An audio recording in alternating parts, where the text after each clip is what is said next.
Welcome back, everybody.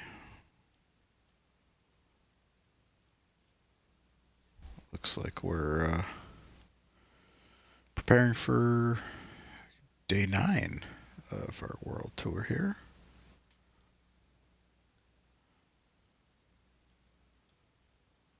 Looks as though I'm having a little bit of trouble getting the, see if this fixes it. What have we got here?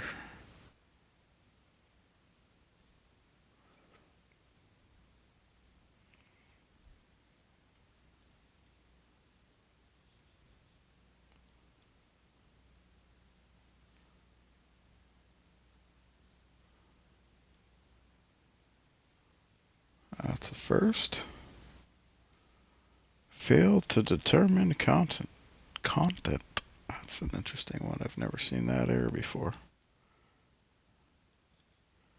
Oh.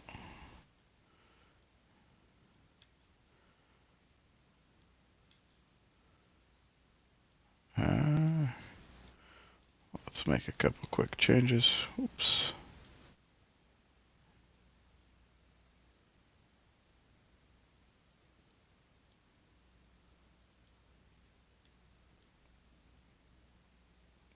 Put that there.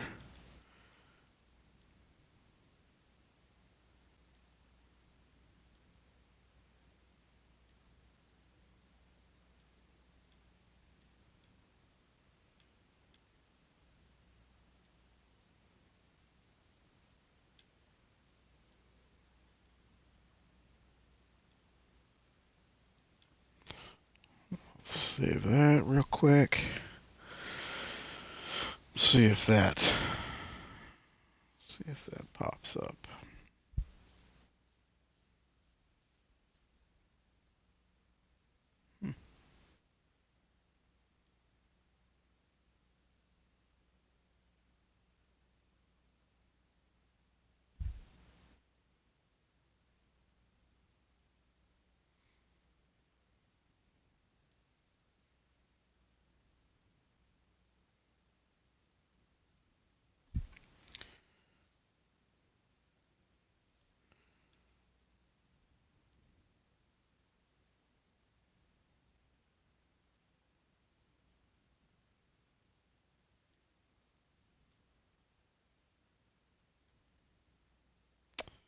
Interesting.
give that audio a quick test.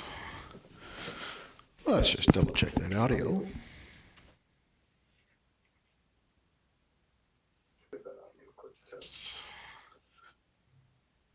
Looks good. All right. Well, welcome everybody to day 9 of our world tour. We're picking up where we lift off in Alaska here. It's a bit of a short flight. Looks like only about an hour. Kind of headed to kind of the tip of Alaska. Get rid of these clouds real quick.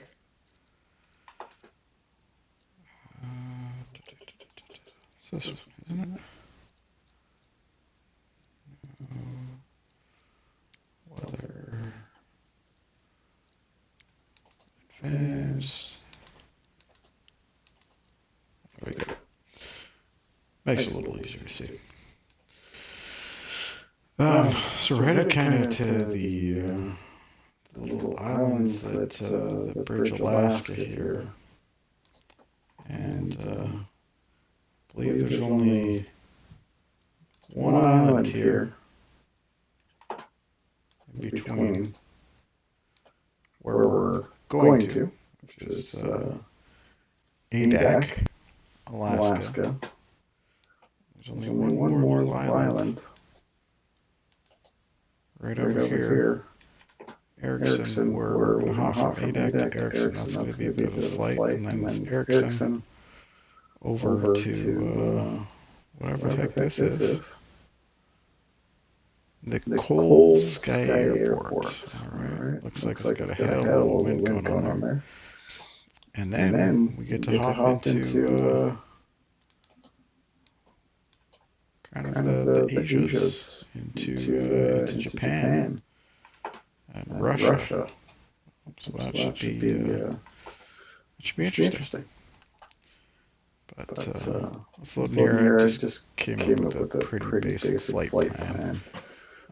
We may kind of follow the top of the islands here. So we're going to be flying pretty low. I want to try to stay under the cloud layer because we've got marginal VFR both destinations, and the cloud layer there was up there. Put those clouds back on. Oops. Wind.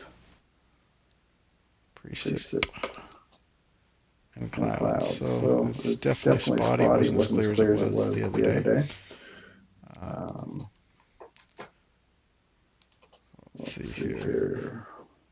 Flight level 8,000 feet. So we're planning on, but we may make it down lower than that. Probably will, just like the last flight. I think we came down to 3,000 feet, which was pretty low.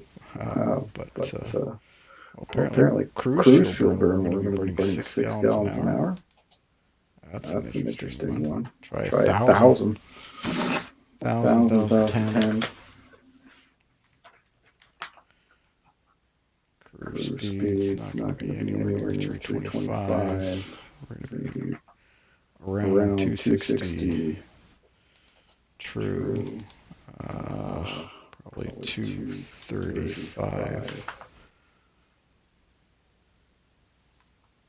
Fuel tank capacity.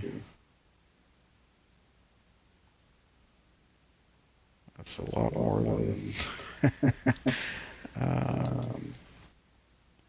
Let's go into climb true speed 165, 2,500.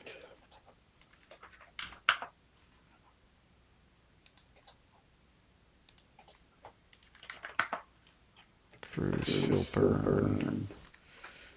I need to change these figures though.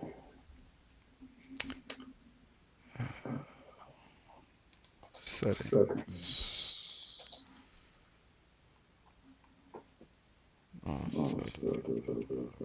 Pounds. There we go.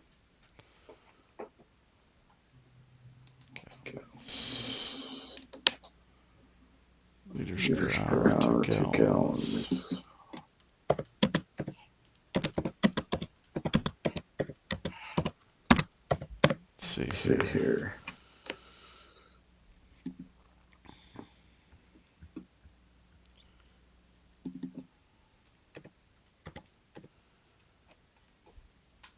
So fuel burn is going to be around 266. Fuel tank capacity. Let's have a look here.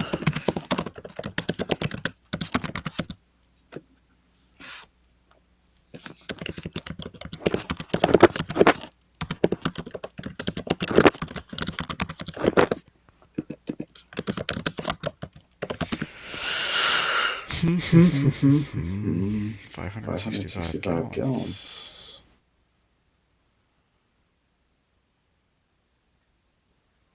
Okay. That is correct. Cruise fuel burn. Cruise. We're looking at 350 side. So 700 pounds per hour. It's 184 gallons an hour.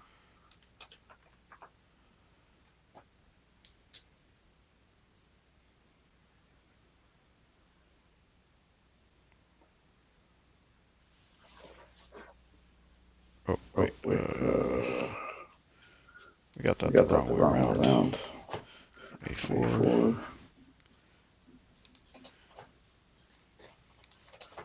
266.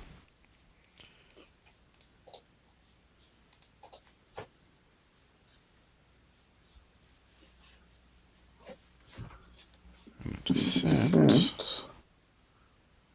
We're looking at roughly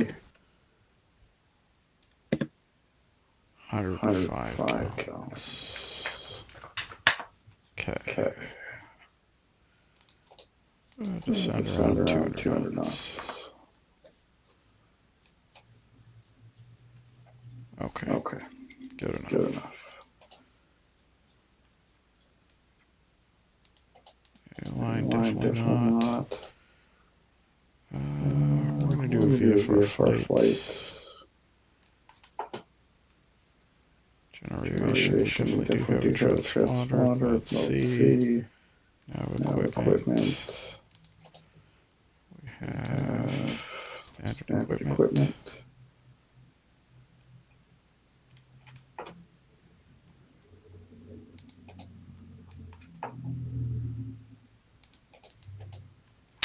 Payload fuel, payload 0. Okay. No cargo. Ramp weight. Taxi fuel. We're going to go heavy on taxi fuel, although taxi fuel is going to be nothing.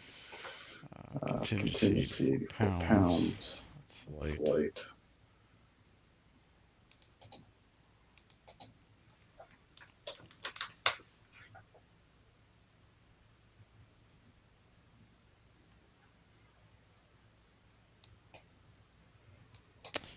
I'm going to shoot for around 2,000 pounds of fuel.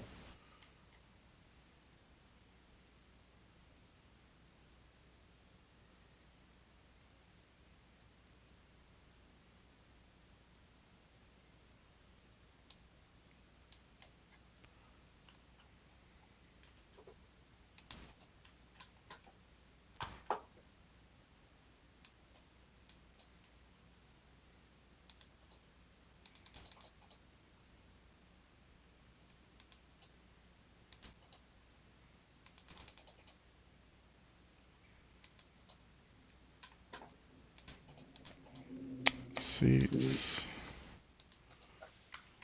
0. Let's get my chunky butt in there. Nope,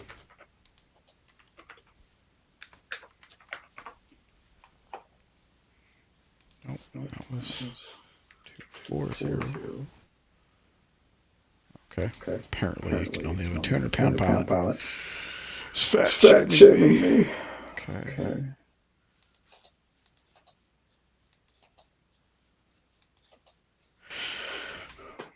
280 gallons.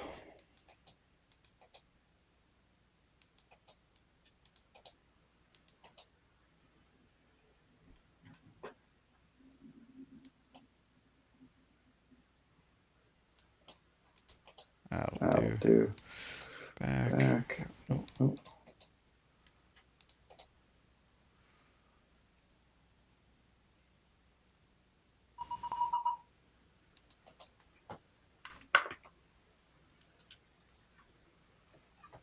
No, I do not want any cargo. That's fine, we can take that.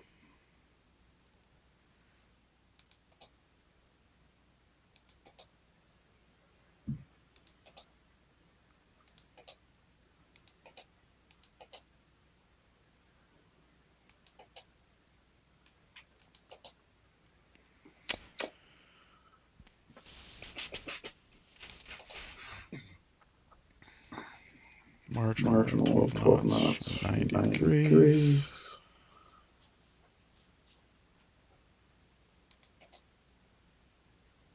Runway 0 feet. Okay. Let's head to our plane here.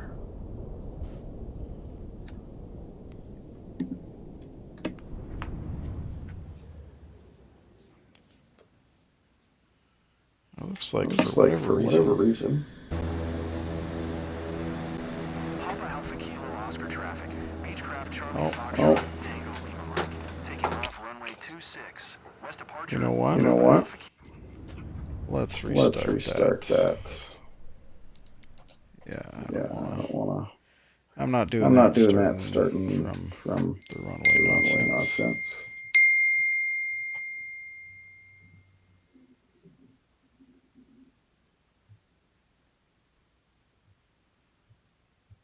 Okay. So let's pull up that EFB again. Let's bring in our flight here. Nope. Do that. This one. Let's run through it quick. See, do they keep our flight details? Did not. Likes to take passengers. I do not like to take passengers.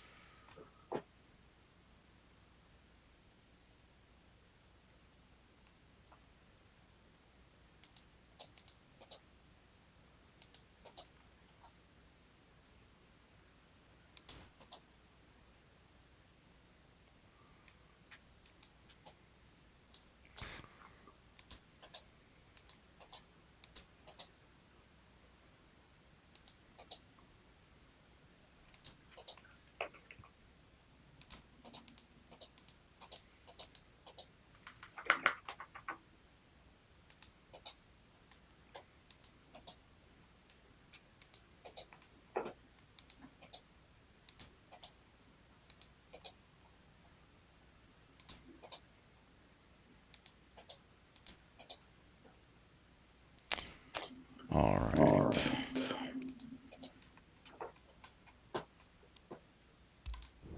There we go.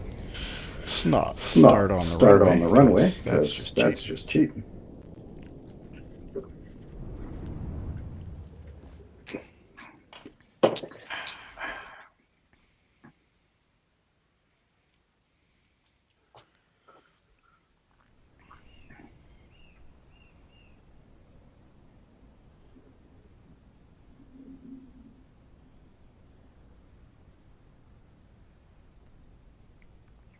Okay. Oh, weather looks pleasant. There's your beautiful Starship.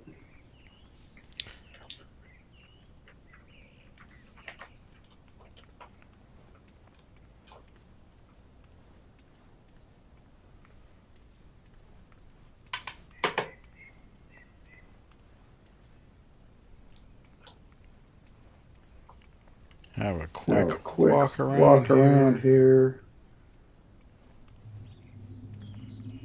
Seems like the state saving is not working exactly how it should.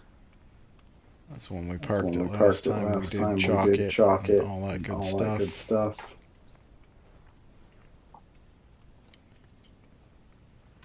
Oh, looks like I'm already in the plane. Look at that. That's astonishing. I'm going to walk around and be outside at the same time. Uh-oh. Looks like my mistress is in there too. I'm trying to tell my wife. Thank God she's not here. All right. Right. Let's show. There she is. That's okay. She can come along this time. What do we got here?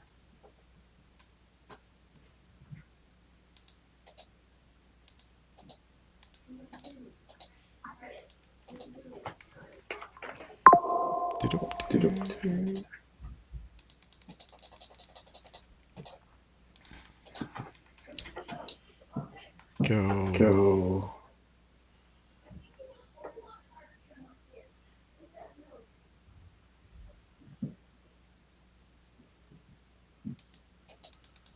I believe we want to load the mains.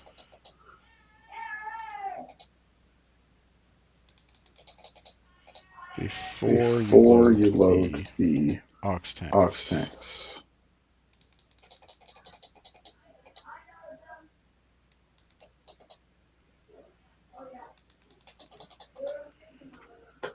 There we go. Baggage. I guess. Yeah. Got the mistress coming along. So we're gonna make sure she's happy. We're gonna put the static position here. Okay. I did actually have a good checklist. Where is it here?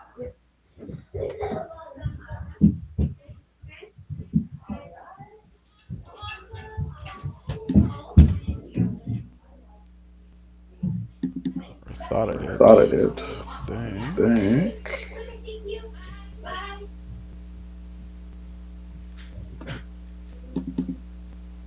This guy here. Maybe. No, that's the brochure.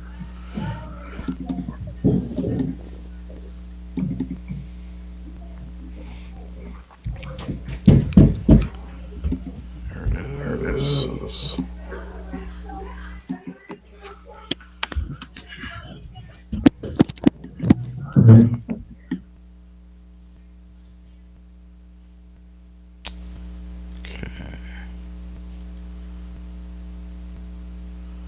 I think I was getting some mic feedback there, but it should be fixed.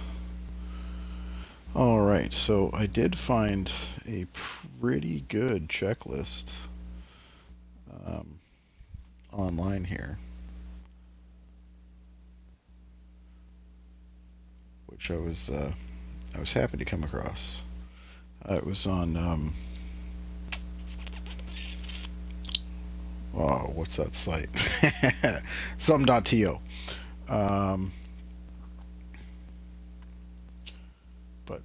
Yeah, I mean, it's what, 5-page checklist. It's actually quite good. A lot of the performance information is in there, which is really nice. And then it does have obviously your start and all that good stuff. We're gonna run that through on our tablet in here though. So on the on-screen EFB, because it's there and I do like using it. Oh, looks like my yoke is being funny. See how it likes to twitch like that? I think my nephew, who was over here one day, reefed on it real good. Caused it to be a little funky. That's alright though. Let's get this out of the way. So we are going to do our pre-flight checks. Parking brake is set. Control locks have been removed. I do believe, Actually, I'm not even sure where those are stowed, if I'm honest. There's our gear pins. I've already saw our chocks are removed. Let's get the battery coming on. Let's get our trim set to 0. There's our pitch trim.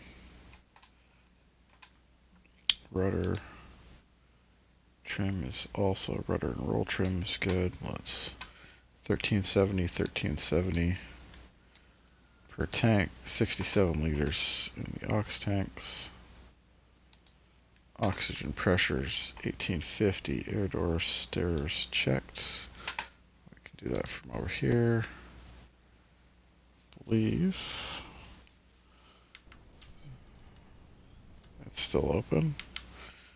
Let's close that up. There it goes. Closed and locked. Happy day. All right. And we can go battery off. All those were removed. Before engine start, circuit breakers all in. Good there, good down there.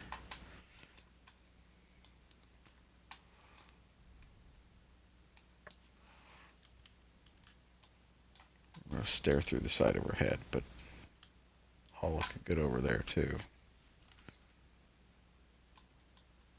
Oops. Oh, now. Okay. Board revisionary panel, all as we need it to be. Co-pilots, overhead, all good. Seatbelts, shoulder harnesses.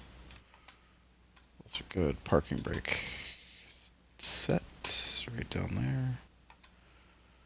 Avionics panel as required. It's on COM 1. Worker beacon 1, DME, all those good things down there. We're good. Static source is set to normal. Down there. Oxygen supply set to ready. This lever here. Pull it out. Oxygen masks test. Let's see here. Pilot's working. Co-pilot's working too. Earth protection is indeed all off. Landing gear controls are down. Anti-skid switch. Skid switch coming up. Center revisionary panel already checked. Standby instruments to on. It's off battery power. Spinning up.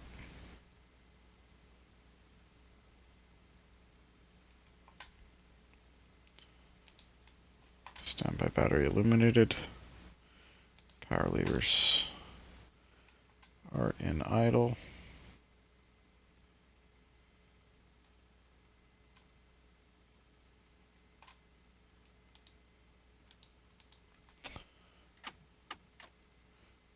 Props, full forward. Condition levers, because of my bindings, let's pull them forward. And we're going to bring it back. There we go.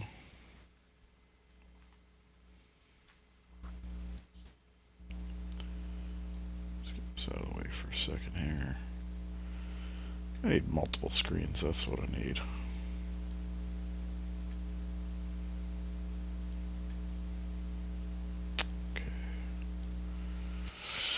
Let's get back here. All right. Bleed air valve is currently set to off. Temp mode is off. Battery. Let's get that on.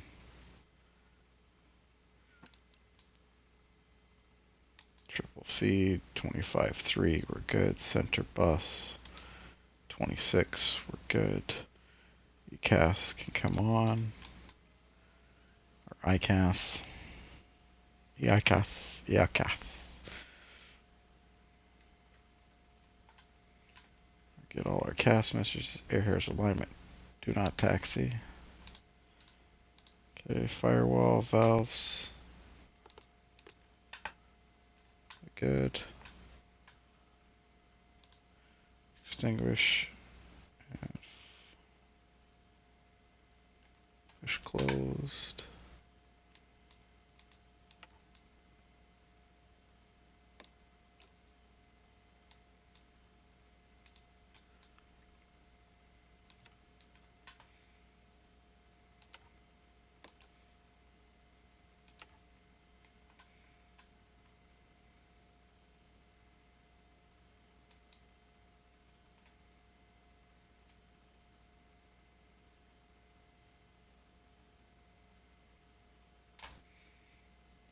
Extinguished.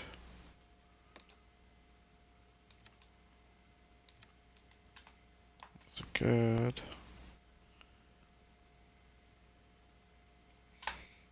Actually, I believe I'm supposed to technically leave those on while we do the standby pumps.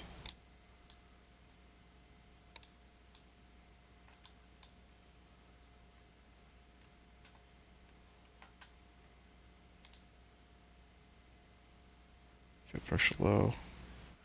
Not seated. Fuel valve. Push open.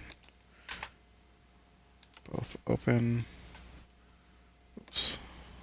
There we go.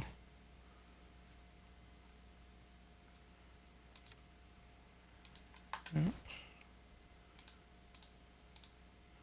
Standby pumps coming off.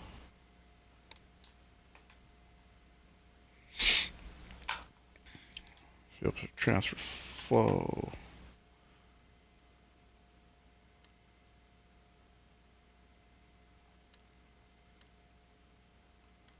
See voltage drop on both.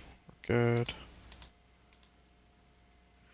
Avionics airfill message is eliminated. Avionics alternate bleed air. Let's pull this back for a second. Or blower.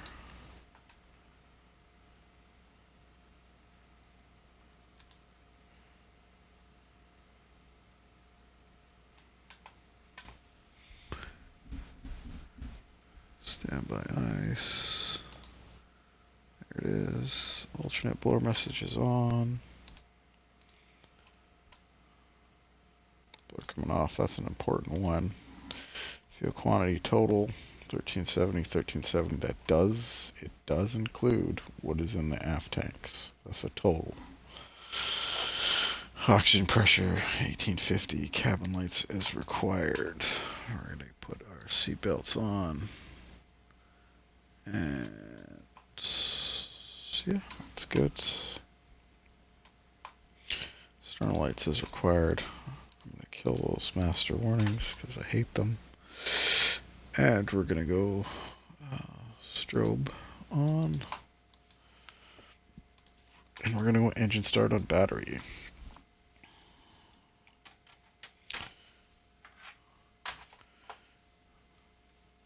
Let's get our right ignition to come on.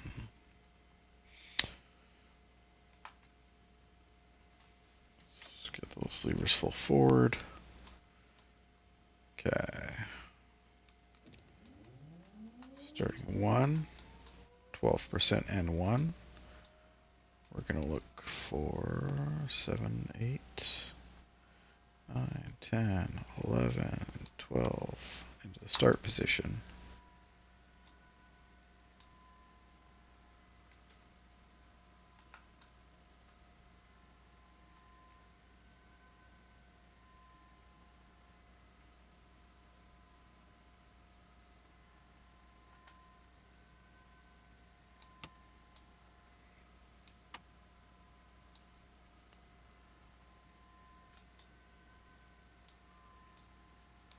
That's an interesting problem. I guess we should probably... Well, we're going to do the left again. So, left starter on.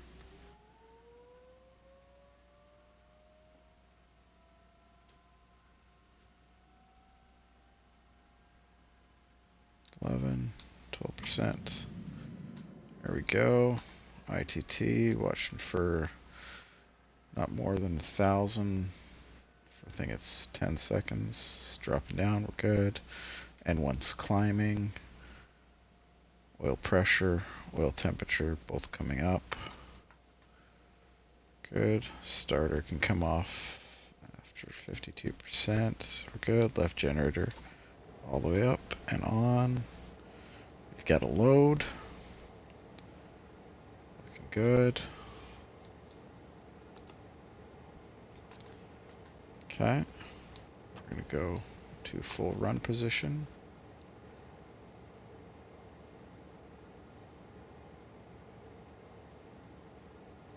Everything's looking good. Repeat on the right. Going kind of backwards here, but get that right ignition on. And starter at the same time. 12%. Introduce the fuel. It's going to light off, and it has.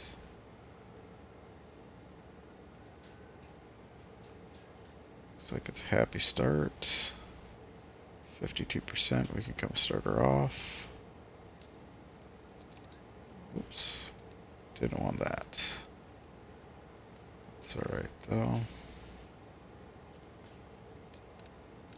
Generator on. Sharing a load.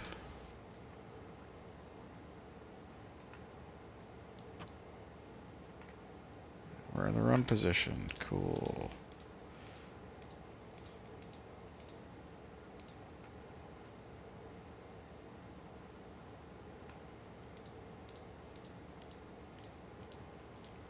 Get all those. We're gonna go gen tie to open.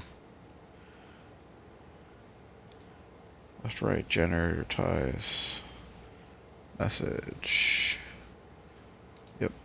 Triple bus. Check 27. We're good. Gen tie back to normal.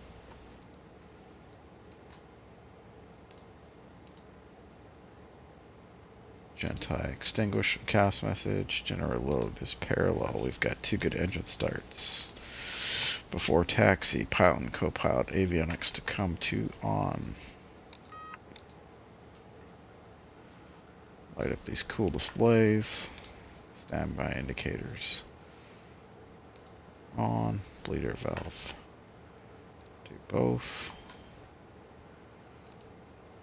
Blower temperature set. It's a chilly 8 degrees in here. Mode to auto. Lights as required. So our taxi lights on. Throw our landing lights on just for fun. No smoking's on. Let's get our pitot. It's gonna get cold quick. We're gonna get cable heaters on. Flaps forward wings are retracted. Let's get our hairs aligned.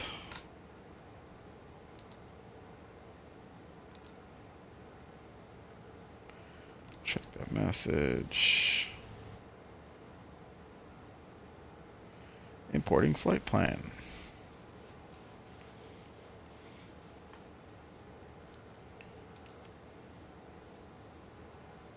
There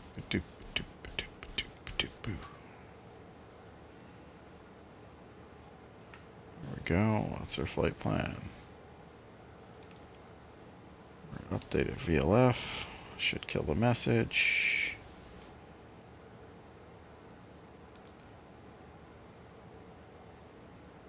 And message is cleared. Cool. Flight plan. Let's get our radar controls. Radar's currently in standby. Just everything aligned over here.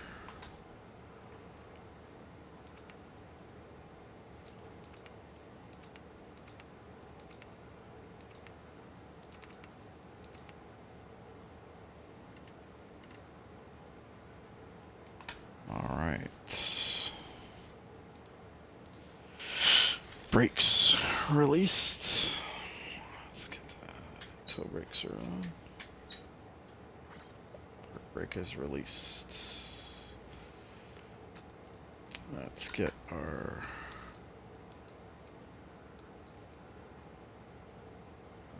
ignitions to arm. I'm going to auto feather to arm. Sync we don't got to worry about. That's currently up. Pitot overheats. It's okay.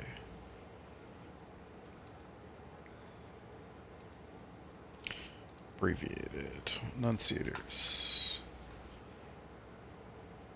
No, we're going to actually kill those for now. Enunciators, we're going to push to test. Everything lights up. Happy days. Surface de-ice.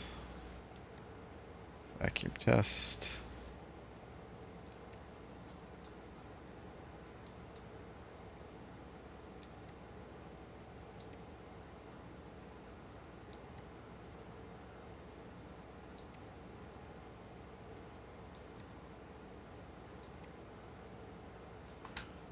Alright, all good. Rate knob is in the 10 o'clock position, and it is.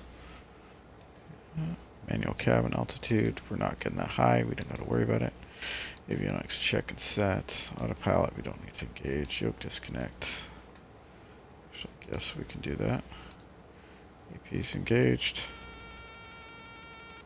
Disconnect works. Pitch set for takeoff.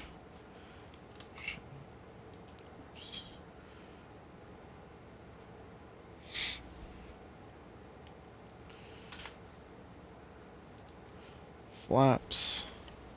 Let's get those out. This is one of my favorite animations. The wings coming forward.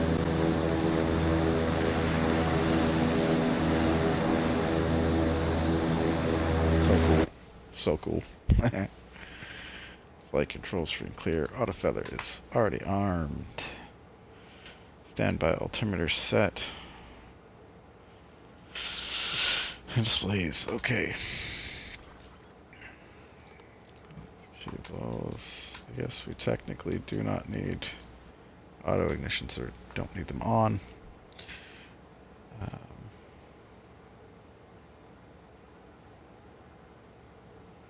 Hey, what's up, Mirka?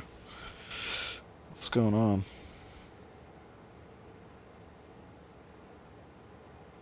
Oh, thank you. I appreciate the follow. Just trying to have some fun. Trying to enjoy my my time over here. Let's get our altimeter set, our altitude set, and I'm guessing we're not going to come up with. No, we don't have any of that. So let's have a look at our EFB here. Get some information. We're looking at 43 feet. 43 feet of elevation. Right now, thinks we're at 800 feet.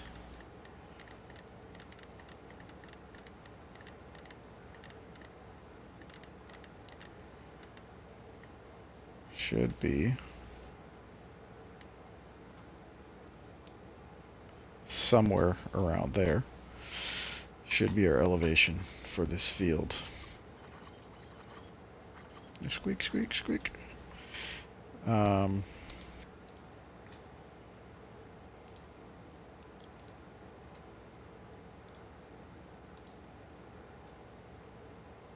Just going to, okay.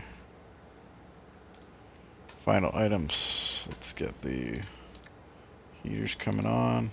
Static. Engine ice protection is required. Cables on. Bleeders on both. Transponder. Let's go to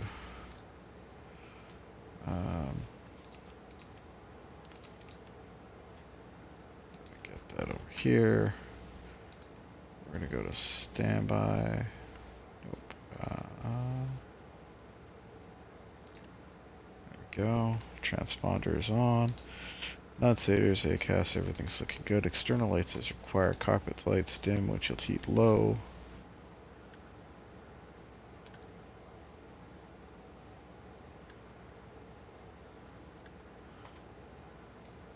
Engine auto ignition is required. Let's just have them on just in case generator loads. They're sharing. Everything's in the green. Green. Roll trim.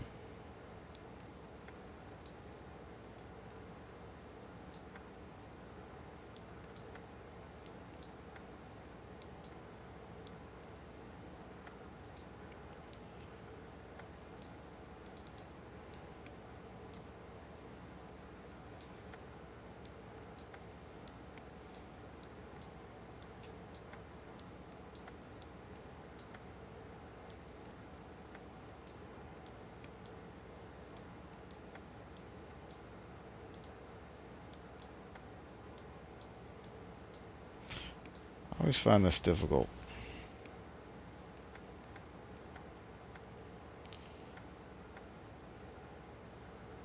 Roll trim. Perfectly honest, I'm not entirely sure.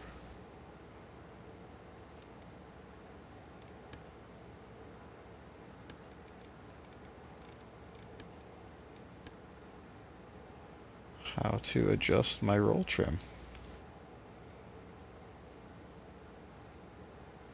It's alright for now though. Alright.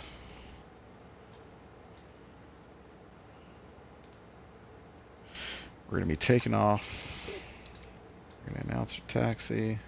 Papa Alpha Kilo Oscar traffic. Beechcraft Charlie Foxtrot Tango Lima Mike is taxiing to runway 8. Papa Alpha Kilo Oscar.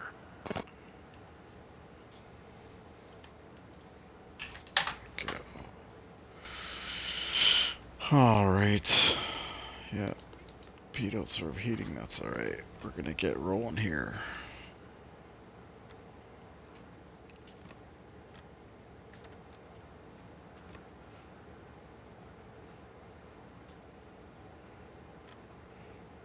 Go. Runway 08.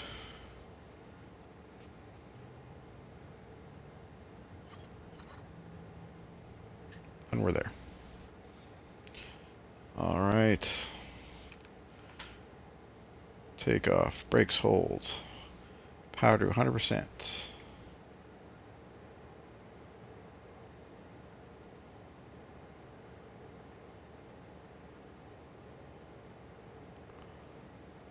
Damn near close enough. Make sure 1700 RPM. We're good there. AFX message limited. Brakes release. And we're off.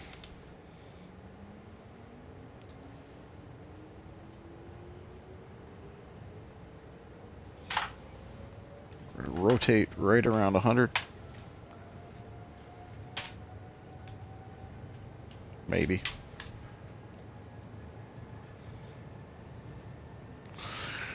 It is a bit of a short runway.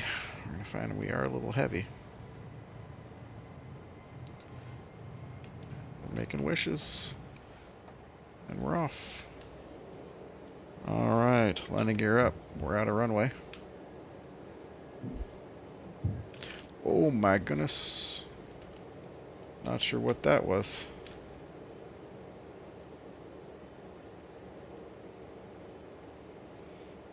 Alright. Got the flaps coming up. And we're in our climb. Got our yaw damper coming on. It's that one down there, I do believe.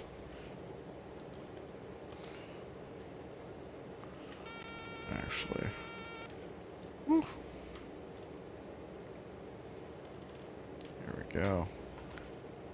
It's fun. Climb. We're going to pull back to about 90%. So we're way too hot.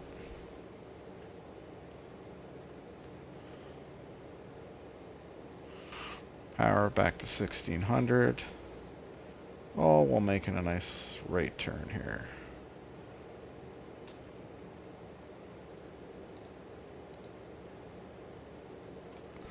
Gonna propeller sync coming on.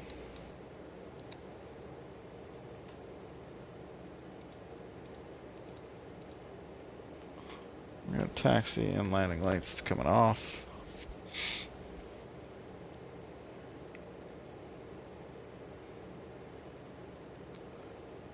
Coming out to the right here.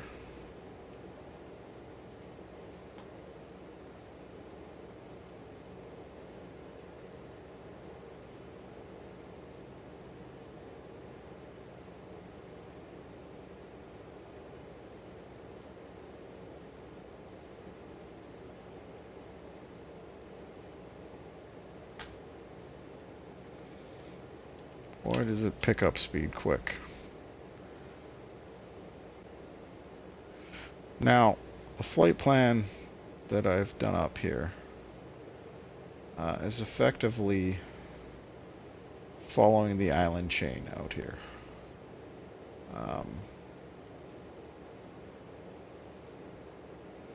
Here, let's bring it up here. So we're going to be hopping across some water here.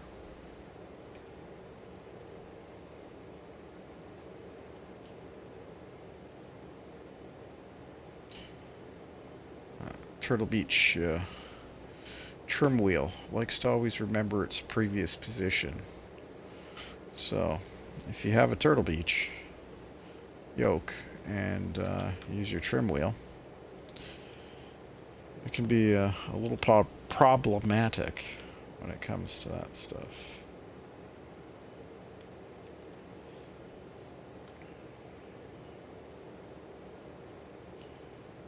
I'll just do a little hand flying here. We filed for, or didn't file, planned for 8,000, but I kind of want to, oh, there it is, that twitchy yoke. I kind of want to stay at least somewhat close to the ground here.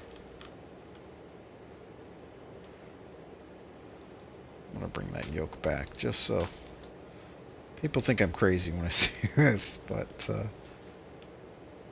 it genuinely doesn't perform well. Something wrong with it.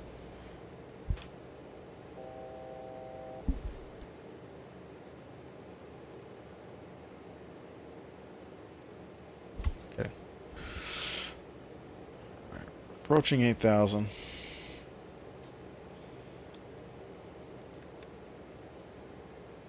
Heading here. Heading mode. Put our autopilot on here. Approaching 8,000. It's going to hold us, should hold us at 8,000.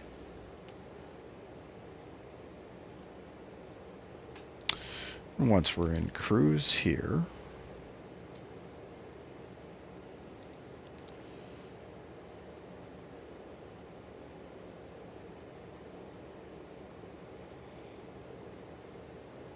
definitely going to come back on that power.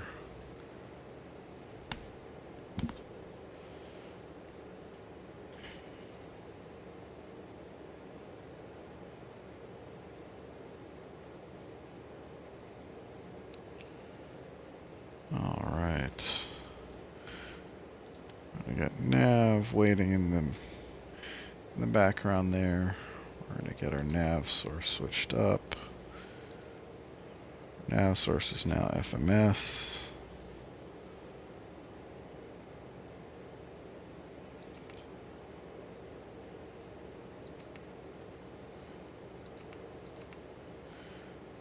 Let's get our weather and turbulence radar on. There we go. Alright, so we're at 8,000 feet. I want to come back on that power.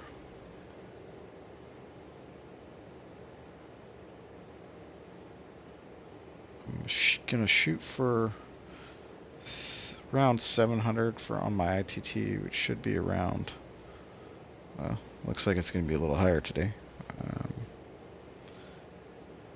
Shooting for 75% on my torque. If I can get that nailed on both engines here.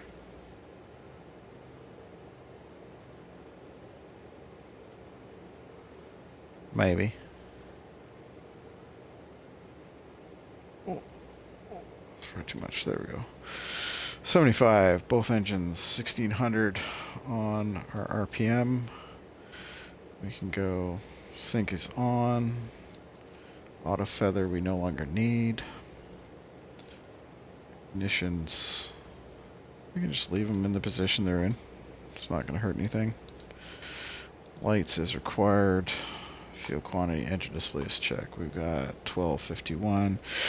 2,500 pounds. Wait, yep. Works for me. Everything's looking happy in here. Next checklist will be coming up for descent. So we're cruising at a true 266. What are we doing across the ground here? And actually, let's try the barrel set. Oh, I nailed it. 2910. Perfect. I guess, well, I didn't set this, but it's good there now, too. Okay.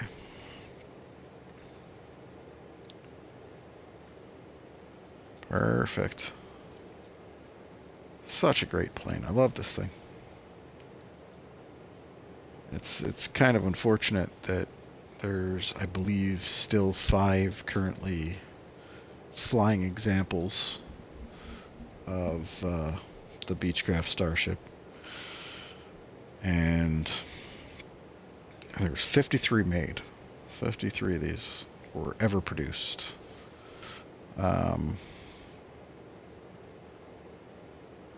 So it's kind of let's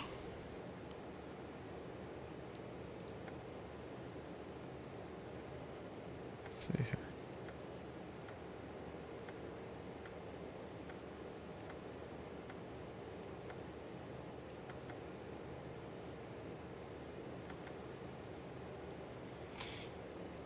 Master caution. I think it doesn't like me messing with the trim. But we were not correctly trimmed. Our rudder trim was off.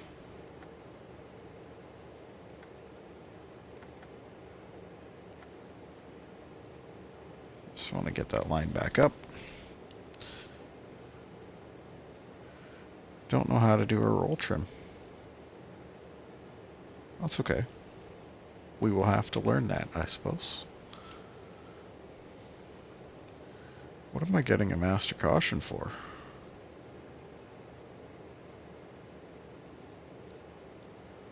No cast messages.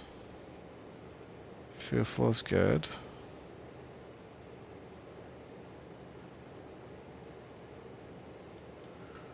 No warning messages. Nothing's on fire. My passenger's still breathing.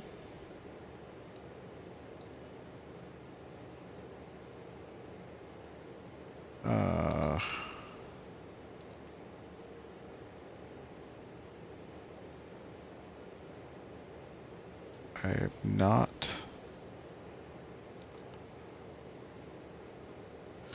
Maybe it was the extra adjustments? That's a new one. All right. Whoa. What is that?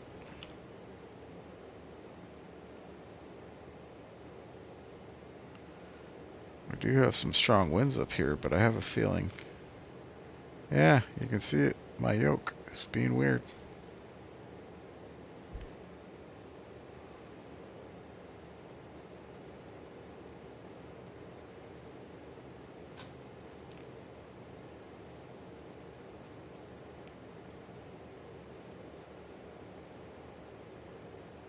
Such a weird thing.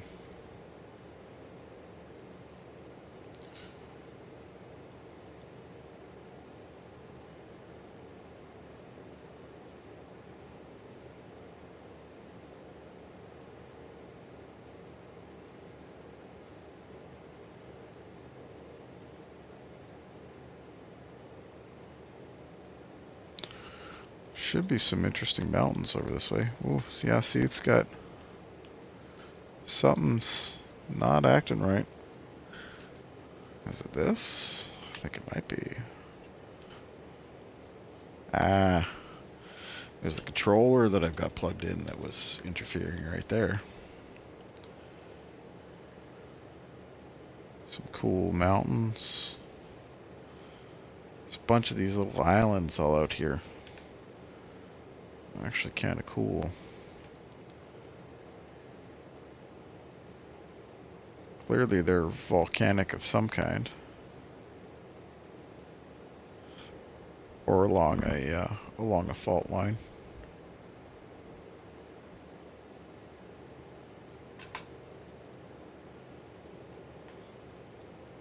So you can see, yeah, this mountain's right there. This one right here. Let's have a look outside.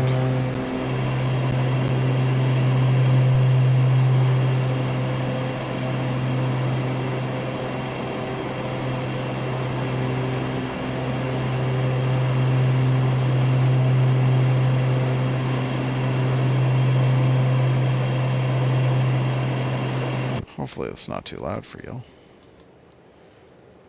Can always throw our noise cancelling headphones on when we're inside the cockpit anyhow.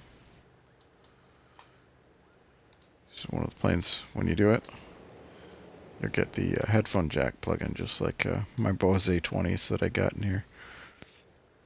I was actually looking to see if I could fly with my A20s in the sim.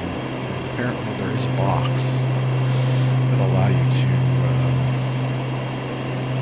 use your A20s or any other aviation headset, and you can plug it in. I don't know if this is something that would work with Xbox. It is a USB device, so I would think the Xbox would recognize a USB microphone. Currently in the headset right now, it's right here.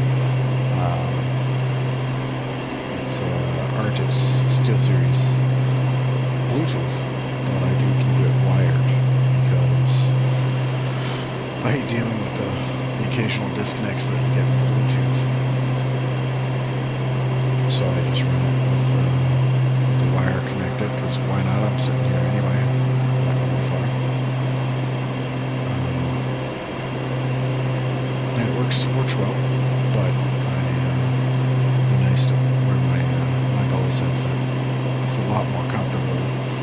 It's got a better bridge over the top. This one's just kind of got a metal bow, and then it's got a canvas piece, kind of an elasticy piece. It's not uncomfortable, but for longer flights, it's definitely not as comfortable as the Bose system.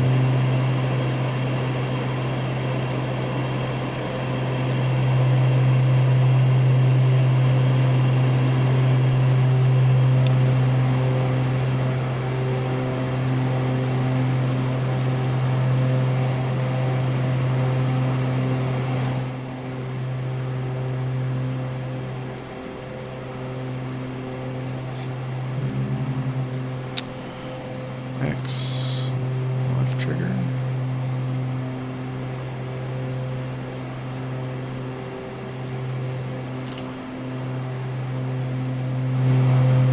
That's a pretty plane. Ooh, the silence. Wow, that's so quiet.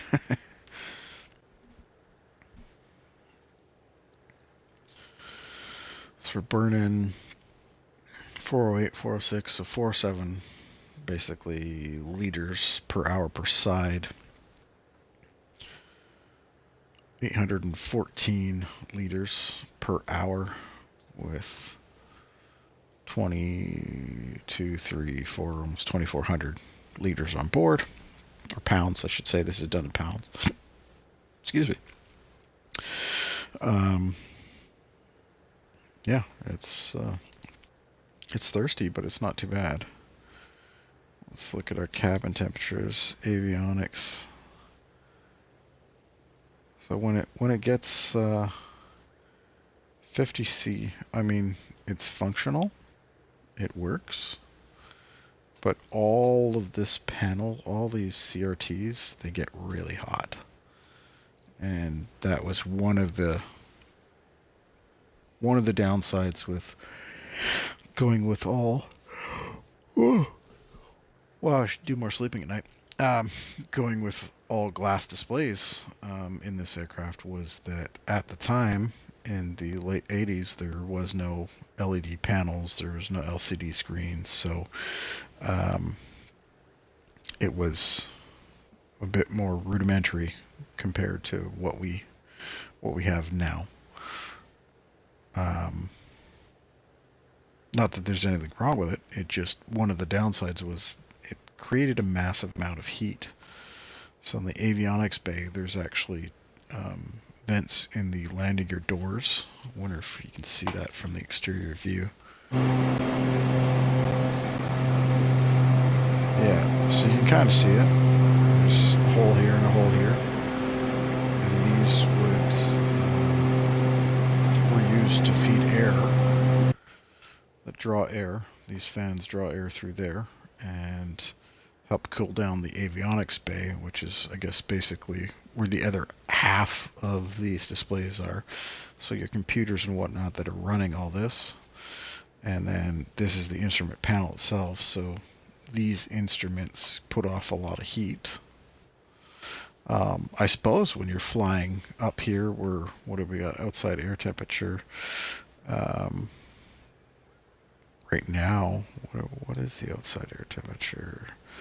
We've got 1 degree indicated outside air temperature. -8, actually. Yeah, -8C. So it's cold out there. So I guess you can kind of use your instrument panel to keep warm.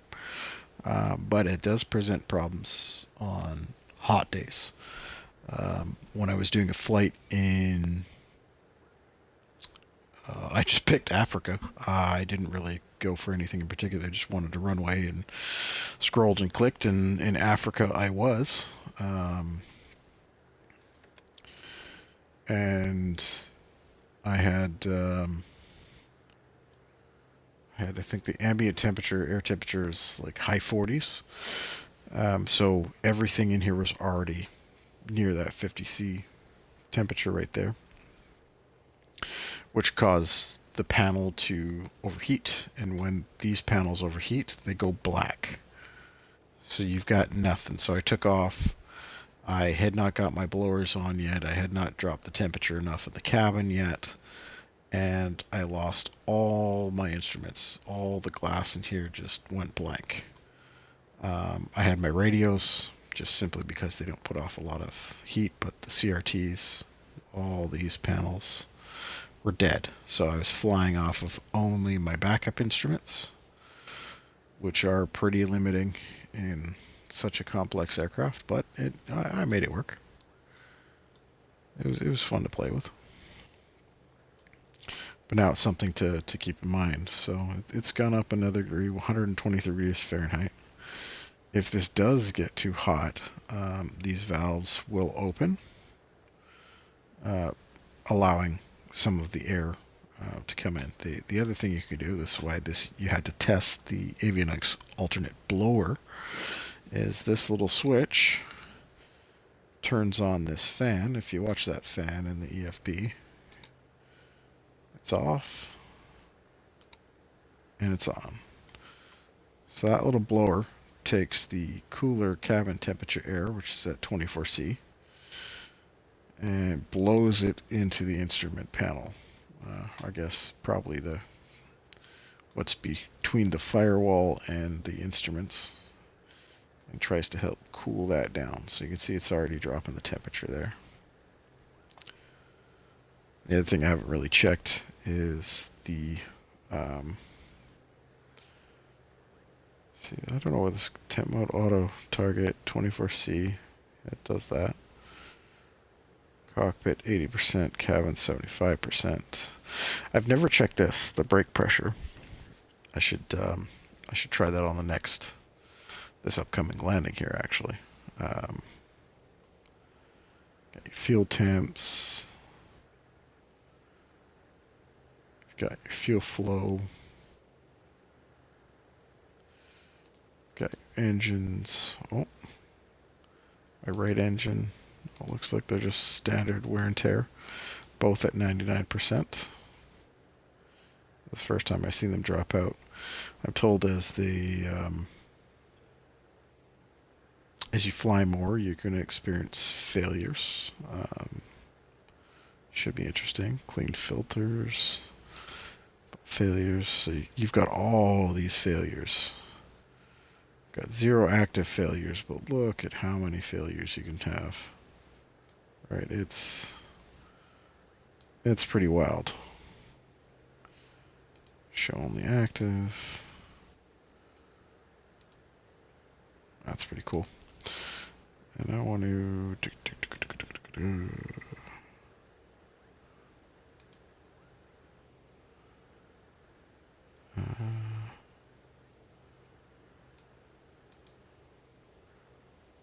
oh, it already was. Okay. I do wish very much that the tablet had Navigraph integration. I also do wish it had SimBrief integration, or the plane did. However, with these displays, I don't think it would do well. So having that ability in the tablet would be nice. I know on PC, on your tablet here, you can add more apps, Navigraph, SimBrief, all that kind of stuff. Unfortunately, for us Xbox users or PlayStation, I believe. I have not looked into this on PlayStation, so I'm not totally sure. But I believe that it's going to be the same sort of thing. Yeah.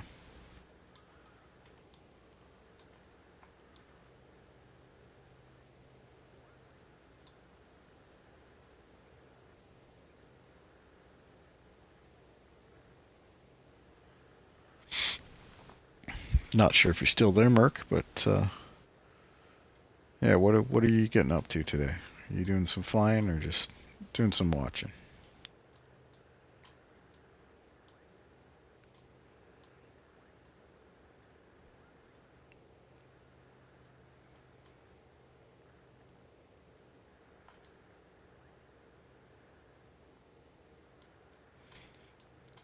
Let's see where we're at here.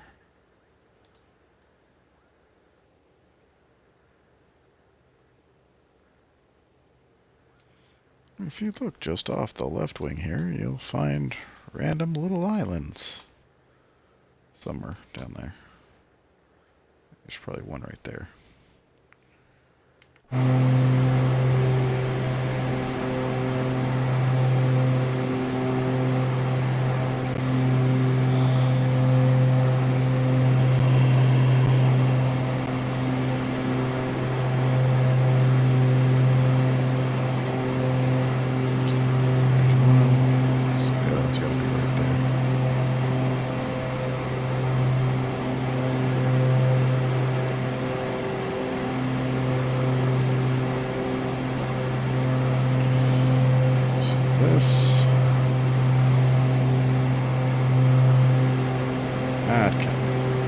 So I watched a few documentaries. I think I talked about this on the end of the last flight when I landed and kind of explored around on foot, which is an interesting thing you could do in Flight Simulator. I was actually surprised at the material under your feet in the simulator. You can actually hear an audible change from the surface. So if you go from the tarmac or the runway down to the grass or gravel, it makes it has a distinct change, which was Honestly, I wasn't expecting that. So it was kind of neat to see. But yeah, we explored around. I was hoping to see something alive, um, you know, an elk or a moose or a grizzly bear. Since we're in Alaska, I hear there's many up here, but I've never experienced any living creatures in Sim. So, but we explored around, and one of the places I've always kind of wanted to see was Adak, which is our destination airport.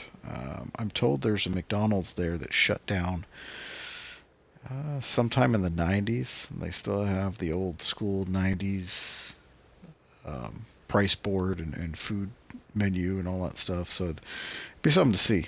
I'm curious how well that's modeled in Sim. I imagine it can't be very detailed at all, given it's an island in the middle of two very large continents. But that's where we're going to be landing, right out here.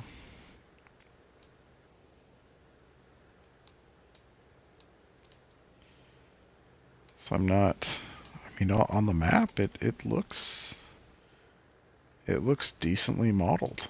If I'm honest, I actually believe that I think no, that's not it.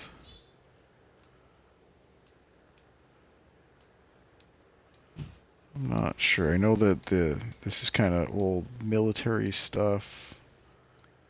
Um, I've watched a few guys that do kind of those exploration type videos, and they've gone out here and explored. I think it'd be really cool. I might try doing that. Going for a walk. Go for a walk here and see what we can visit. I gotta learn my slew mode, I guess it is, with the drone, rather than doing the whole walking thing all the time. Um, but yeah, I'm actually quite looking forward to going here and seeing what there is to see.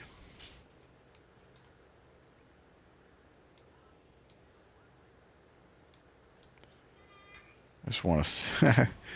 Kind of neat if you could see it on the map. What the McDonald's look like. Looking for some sort of drive-through. I think this might be it. That's an awfully big building for McDonald's, though. I also kind of thought maybe it's this one right here. But I don't see any like drive-through, drive-around type situation. I mean, it's not too far from the airport. So I think I'll go exploring. I don't know if anybody else is going to want to join me on a walk around Adak in Alaska, but um, I'm going to check it out. See what it'll do. See if there's anything cool out there. So I kind of doubt I'll have the ability to go there myself and actually experience it. So this is probably going to be the closest I'll ever get, which that's okay. Um, it's very cool to have a simulator where you can go and experience this, flying in a one of 5 aircraft that remain in the world that were very clearly well ahead of its time, and go exploring places that you will likely never get a chance to get to. I think that's kind of what it's all about.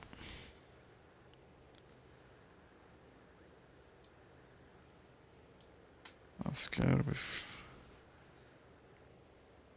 Cabin temperature is being maintained. We do have a very strong 24 knot crosswind. It's giving us a good blow from the right here. And somebody says that's what she said. Guess I should give my my lights on a.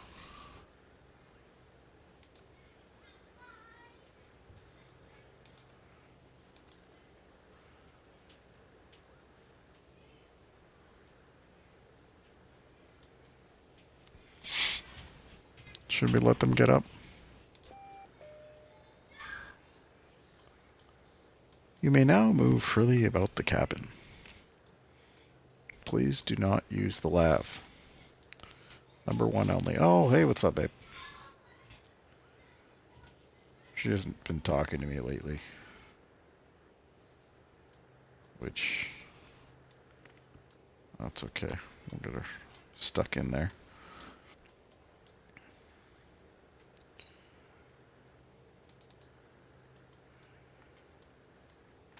And it does have modern GPS. However, I'm thinking, I don't know how it'll work. I really got to look into it. But because the Beechcraft was made in basically the early 80s, it was all designed. So it can use, you know, VORs, DMEs, that kind of stuff. But it also used a system, the Omega system, to navigate. And I know it has. Where is it?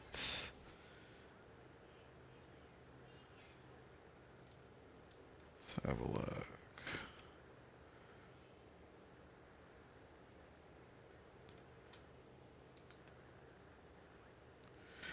So it has VLF Omega system. So currently they're all active. This will be your GPS stuff. I have that on because, well, you know, modern navigation is done pretty much by GPS only. But VLF Omega system is apparently modeled because you do have your signal status. So you've got all your Omega stations.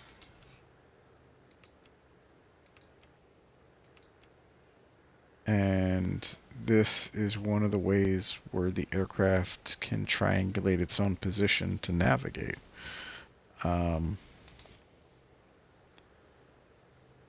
Which is just really cool, I think. So, you know, I think if, you know, if this were an apocalypse, right, and the world's ending, I mean, if you've got a Beechcraft Starship, you can just hop in here and fly away to the safety, right? Just like in the movies.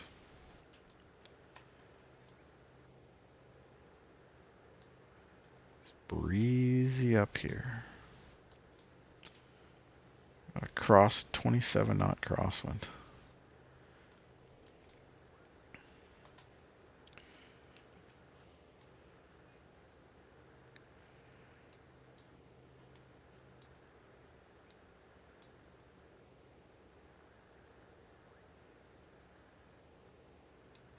Should we try landing here? I don't know. I don't really think there's a hell of a lot here. I don't even know why this this particular airport exists. You've got the airport. You've got a very small little set of houses here. And a road. Where does that road go?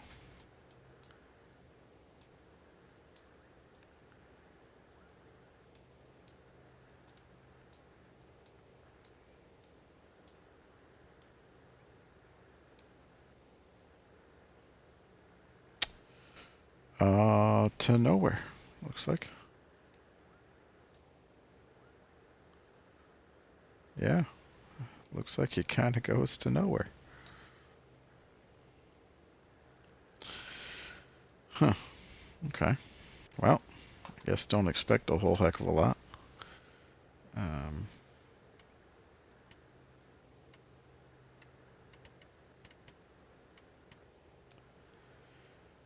50 nautical miles away from there.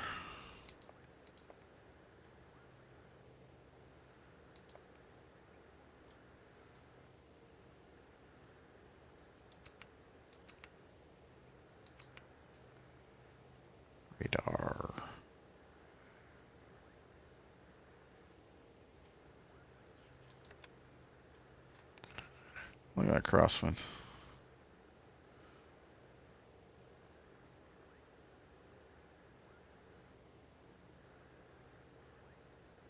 $25? Is that 25 or 28? It's 28.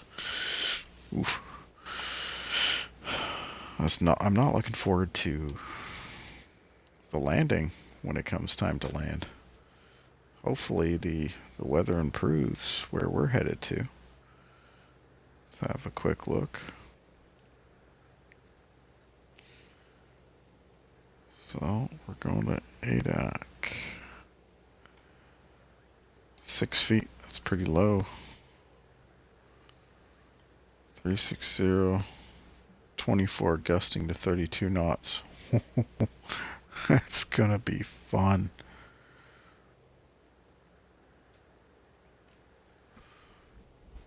I believe the Beechcraft was only certified to 21 knots for a crosswind. But obviously, well, we don't really have much of a choice. We've got 2,000 pounds of fuel. We're burning it at roughly 740 pounds an hour. So we don't have a lot of options.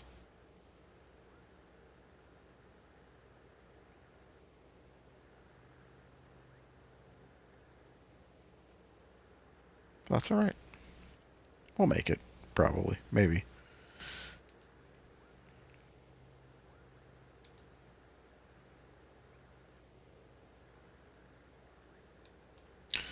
I did kind of do a flight plan that would take us right over the runway here, but I think we're going to bypass landing here, especially with the wind the way it is, 28, 29 knots, gusting 34. Or sorry, gusting. Yeah, it was gusting 24, gusting 29.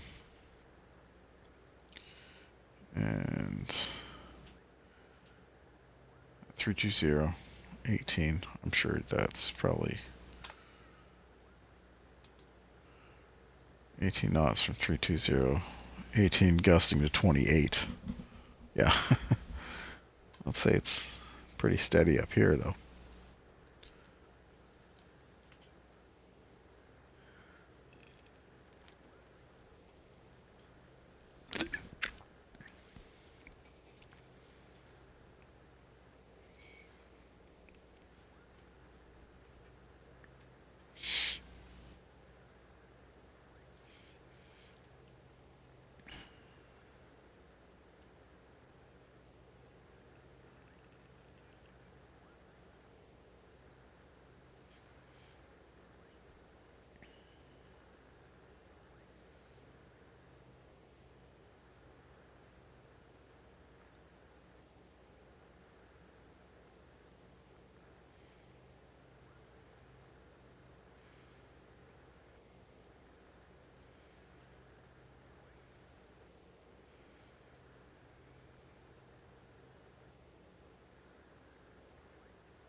It's really working hard, that autopilot.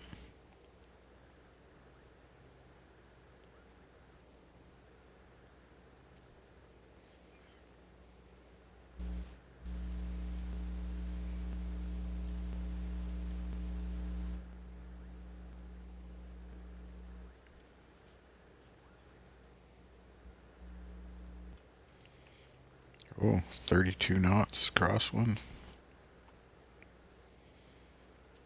If we had that at the tail, man, we could be zooming.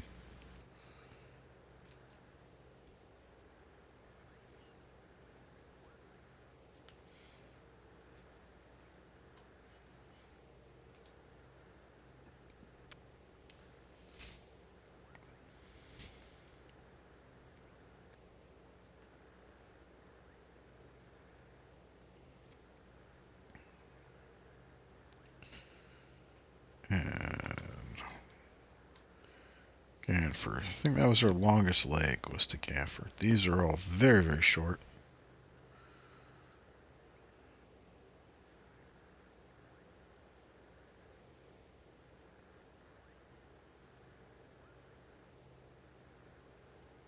.39 minutes, 48 seconds, 2:39.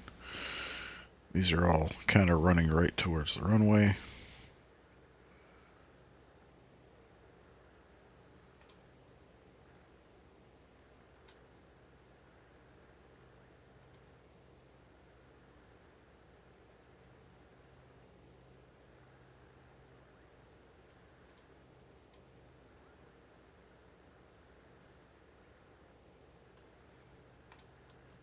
Now, I'm told, I don't know what descent mode means, but we're going to try it, I think. Let's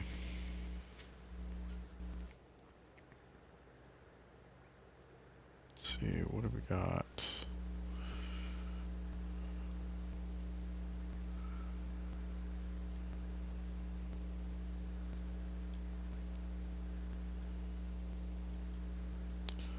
Let's open this up. Now let's search. Where's the search field? Control F. There we go.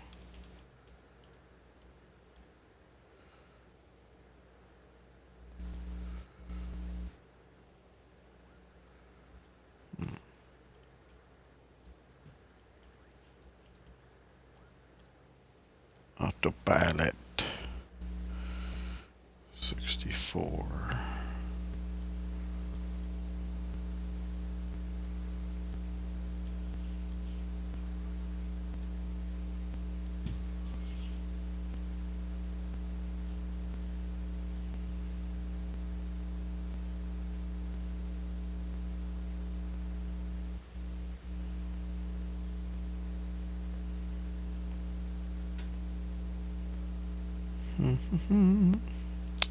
Just having a look through the manual here.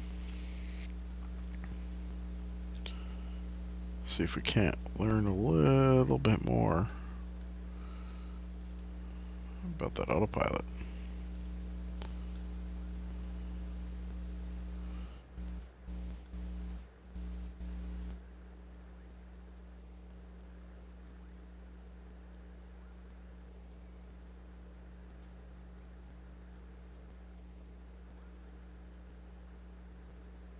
Autopilot mode select. Okay.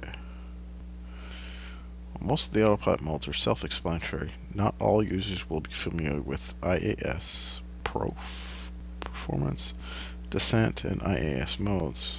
In indicated airspeed mode, IAS, the autopilot will control the aircraft's pitch to climb or descend at whatever speed is selected by the on-side airspeed indicator.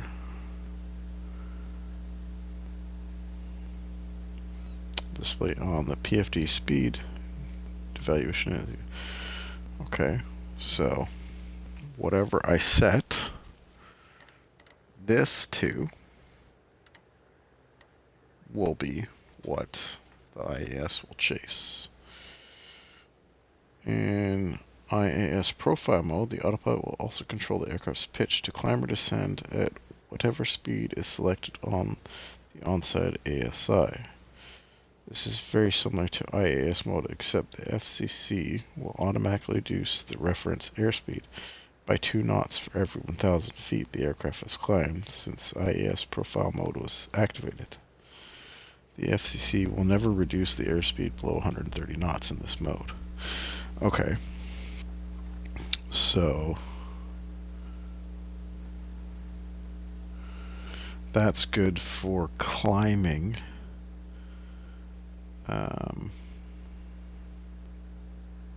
In descent mode, the FCC will continue to command reference airspeed 25 knots below the barber pole VMO until reach 10,000 feet, at which point the reference speed will become a steady 225 knots. If the reference speed is adjusted manually using the airspeed reference knob on the ASI. While descent mode is activated, then the new speed offset VMO will be maintained until 10,000 feet. This is not indicator of master autopilot engagement on this panel. The only indicator of master autopilot engagement is the top of the PFD screen. Okay. So, one's used for climbing, one's used for descent, which makes sense, right?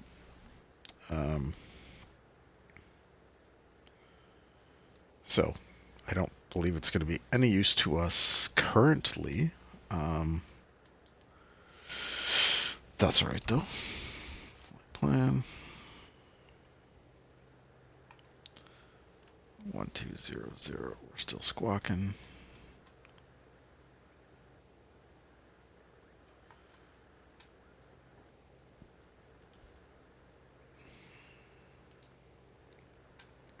Let's see if we can pick up some information from this airport we're about to fly over.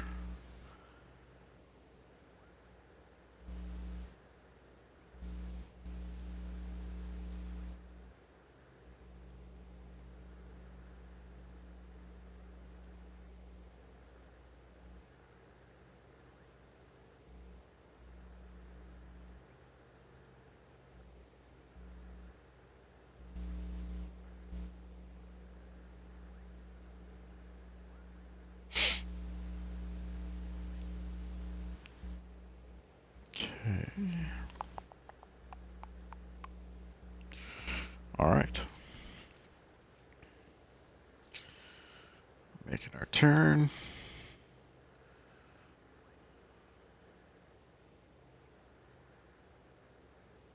30 for knot crosswind. It's gonna become a headwind. We're definitely gonna see a drop in airspeed.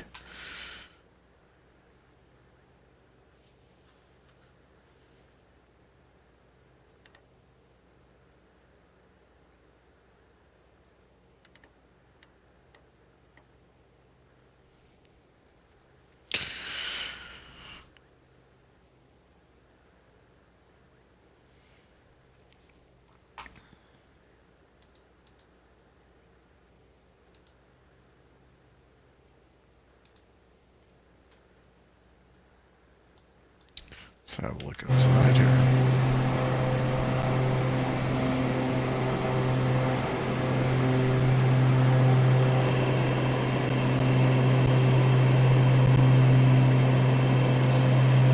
Got some land over there.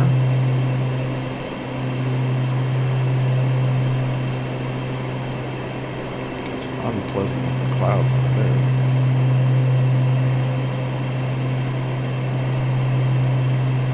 Take us away from the islands, which are pretty much right over there, somewhere-ish in the distance. Take us over the runway at Atka. A-I-T-K-A? Atka.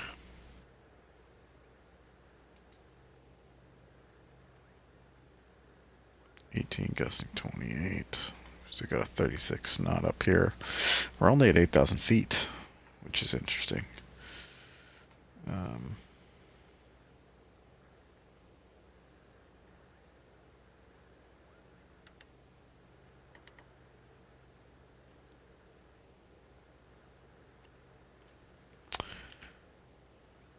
Let's adjust our... Be a hard right-hand turn.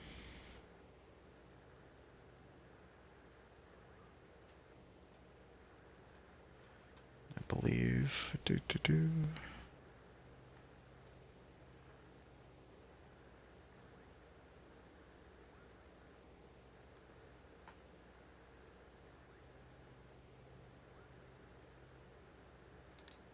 I can switch our millibars. What is this? 996. 996. Which is Mercury. So that's the reversionary panel. So I can switch my barometric pressure. millibars to inches mercury. I learned on inches mercury, so that's just what I prefer.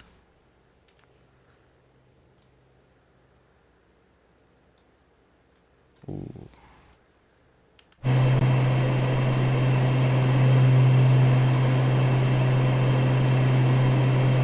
Cloud surfing. Wish you could get those the wakes that you see. Just picture this Tupolev T92 or T95, the bear.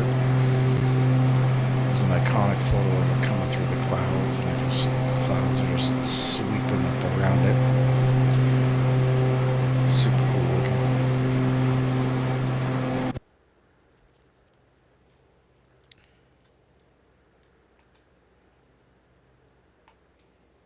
So I believe we're currently right about above the airport. Or no, we have already gone above the airport. Because we're hauling. We're zooming. Zooming, yes. We're going fast there, boys. Boys and girls.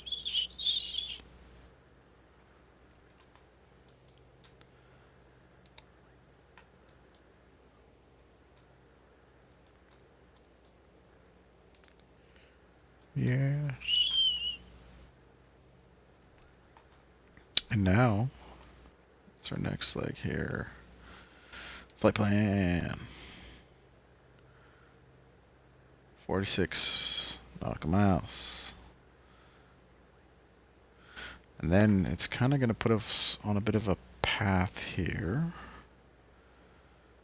This is our approach in ILS 23. Approach.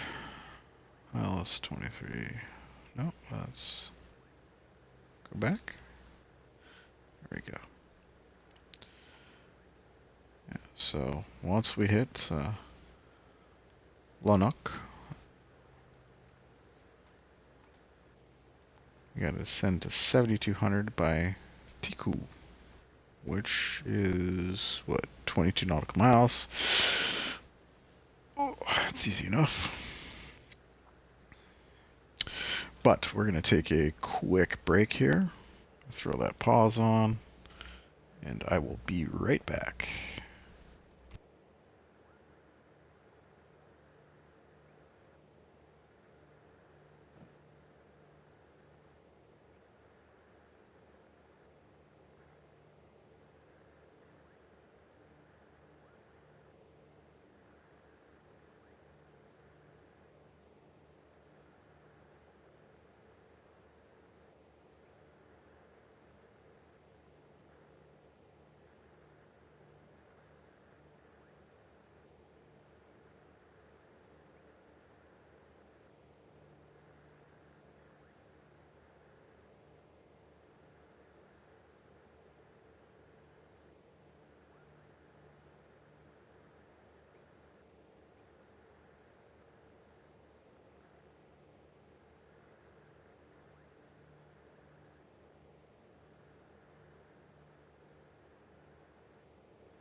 And we're back. Nature called. And I felt it appropriate to answer. Gotta love that about simming. Sure, we could have just left the autopilot to do what auto does best, but I felt it was time. It was time.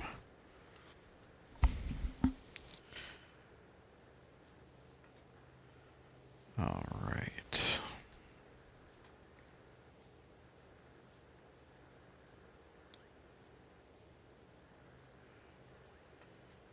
So,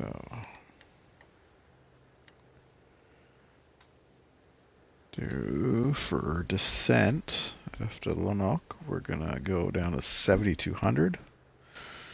72, 62, 45, 45, 29, and then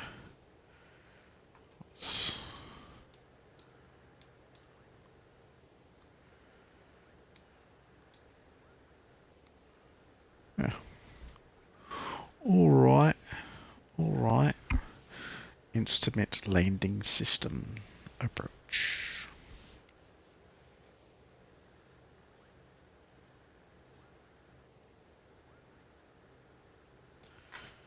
So it looks like we're going to come in with ample fuel.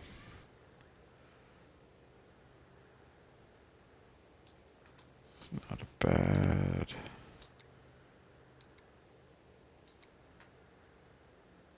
All is looking happy there.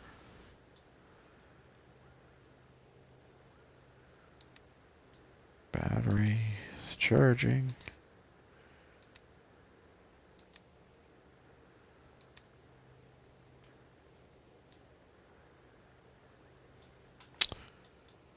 How you doing over here, huh? What's up, Katie? Your fingers in my yoke. Do you? Do you mind? Yeah. I don't think that's quite right. That's okay, I guess. We'll forgive her for now.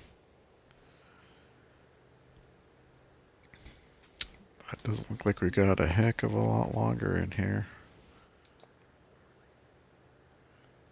Just over 25 nautical miles. So we're going to start our descent.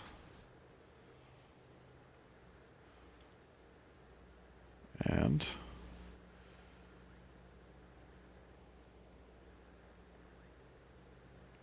so descent calculating how quickly you want to descend. If we're at 8,000 feet, we want to come down to 7,200. We want to do it at 225 knots. We want to come out of it at 225 knots. We've got a wind.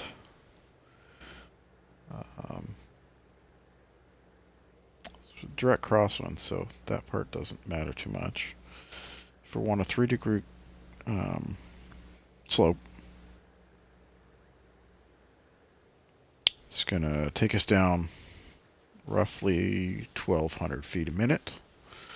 That's an easy descent, which means 1,200 feet a minute. We'll need about 3 nautical miles of distance to cover the descent. So we need to arrive at Tiku at 7,200. So we'll have to just start a descent 1,200 feet a minute, 3 nautical miles before.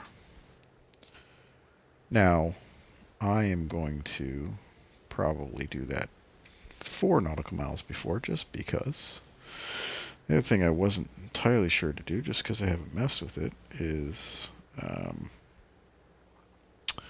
how to set vertical speed correctly.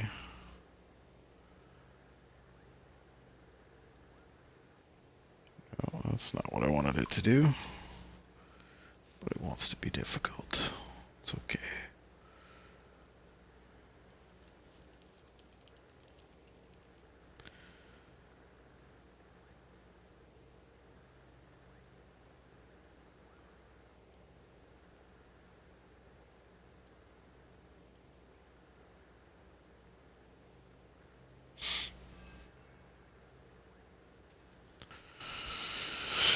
see here.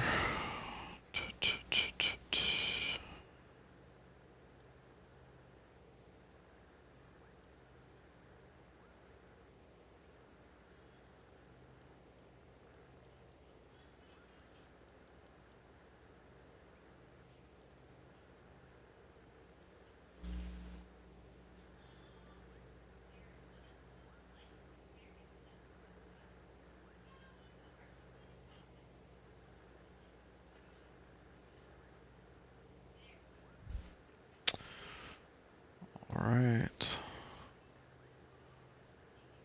Master caution, what do we got? Oh, did we hit some icing that I wasn't paying attention to?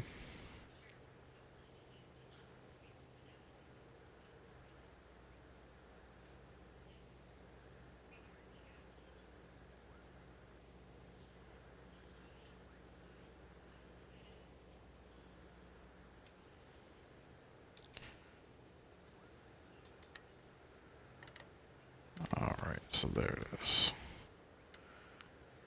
So that'll be... Oh no, we want it going down, not up. So there's vertical speed, 1,200 feet a minute.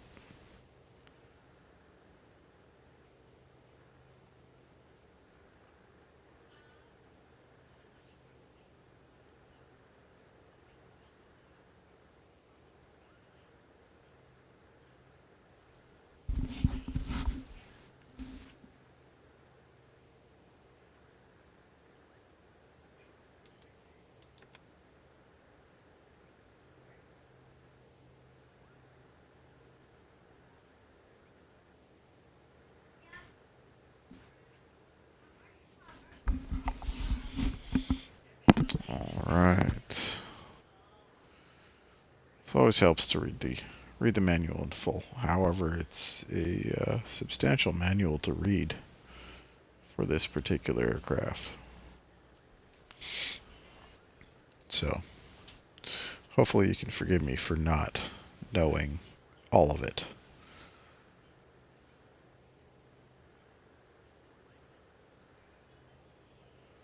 Alright. Go.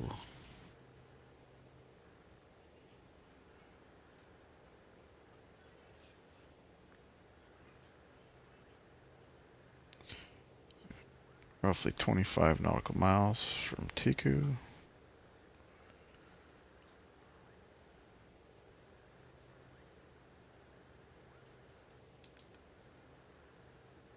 Tiku.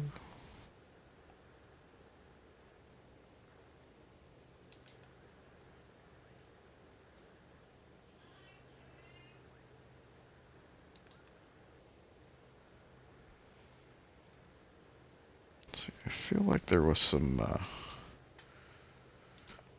stuff in here. Normal procedures, avionics status, radar, position, FMS, performance, heading, track, wind.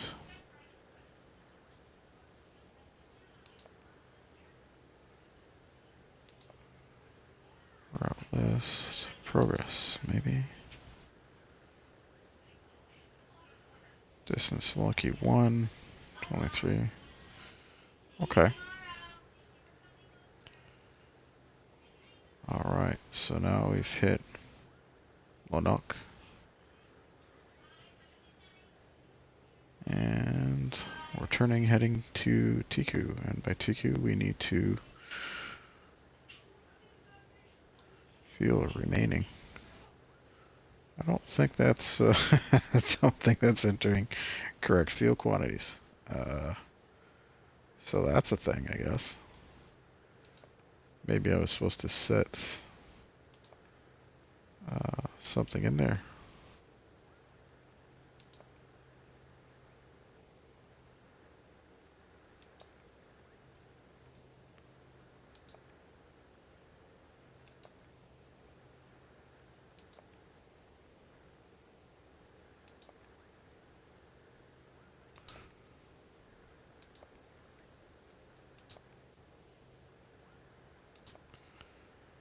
Alright.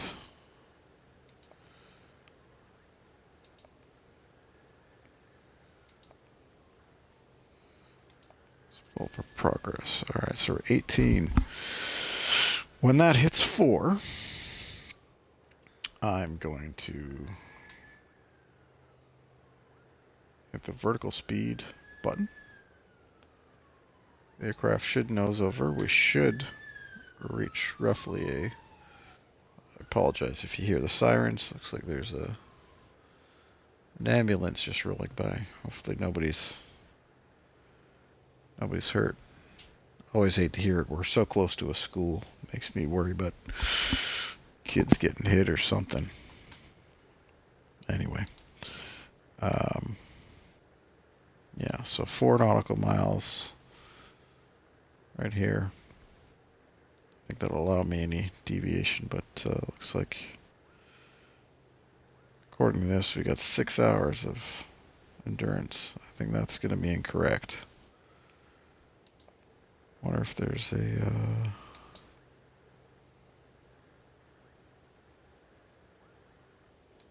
plan map. Wonder where I can enter fuel.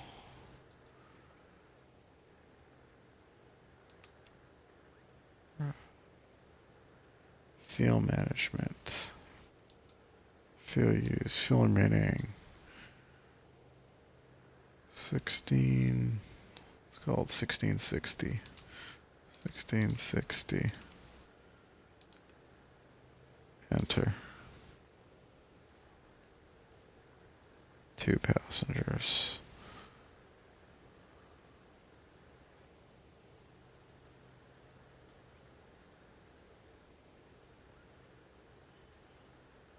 Okay.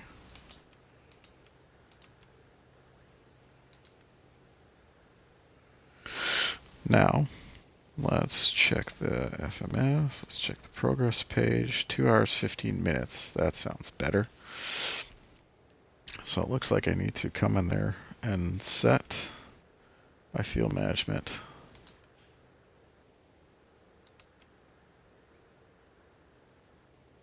Trip planning.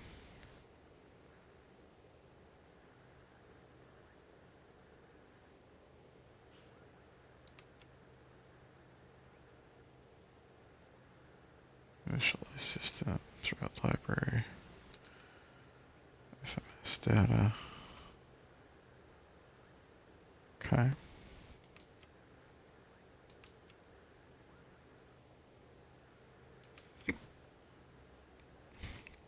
Okay, we're gonna have to remember that for the next flight.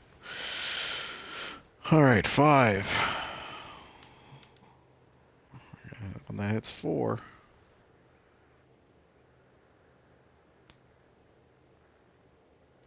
4, we're hitting vertical speed. I'm gonna pull back on the power because it's climbing. I want to descend around 225 so we can come back on the power quite a bit.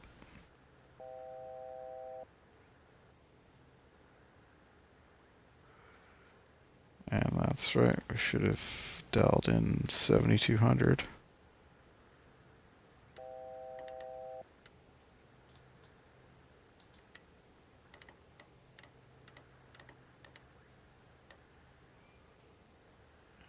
Let's try that again.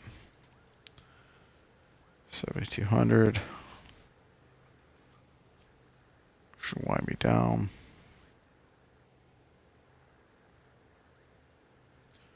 Should hit Tico. And then what do we got? So also we need to be at 62. 1 minute, and again, 4 nautical miles out, we can hit to 62.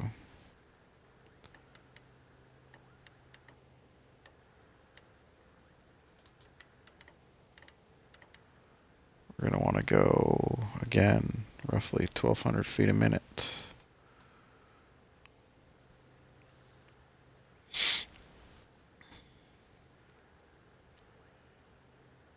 And 4 nautical miles out. Should be our top of a descent. Let's get our barrels set again here.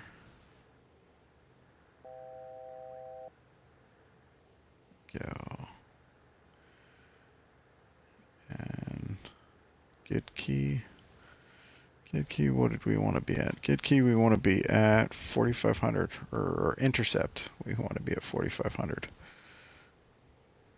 So.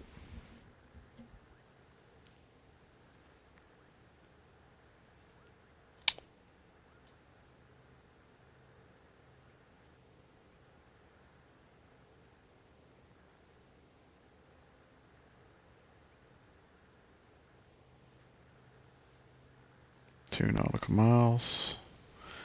A little slow on the speed. Give it some more juice.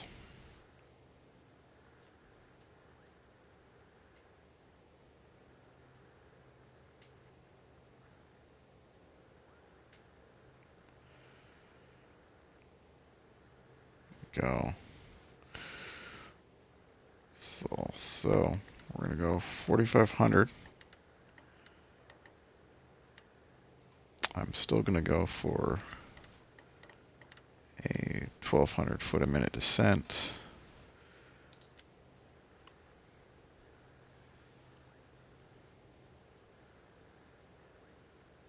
We'll actually probably need a little bit more. We've only got a 2 nautical mile distance there. And then at guys, we need to be at 2,900.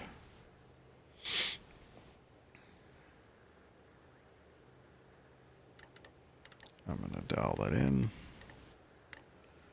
2,900.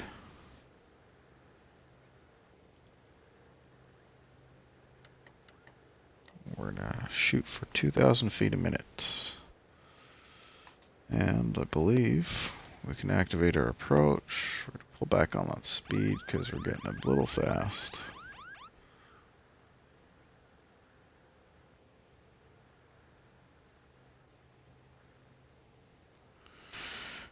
Go.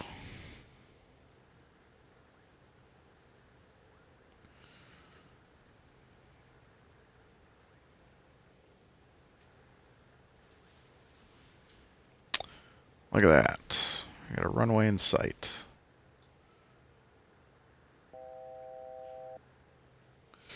Got our ignitions coming on. Reach 2,900 feet. Let's get our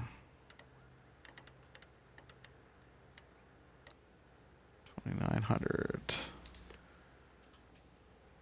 We're gonna glide slope. Not yet.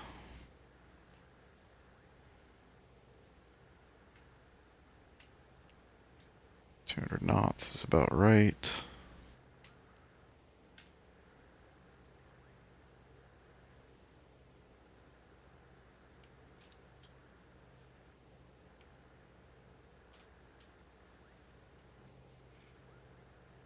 $34 knot wind. That's pretty rough.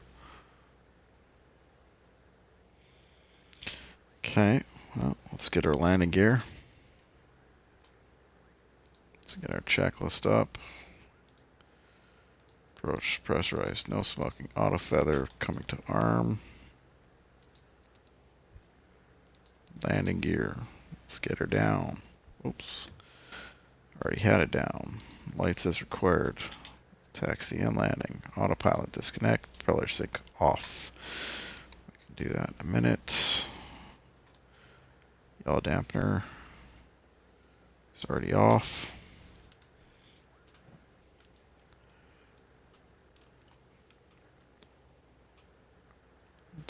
Autopilot disconnect.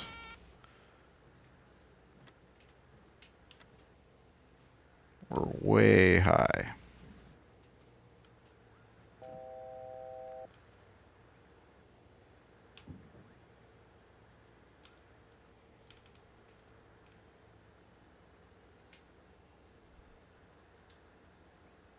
Let's get our flaps out. Radar control. Back to standby. Yaw damper off. Autopilot's off. Normal landing.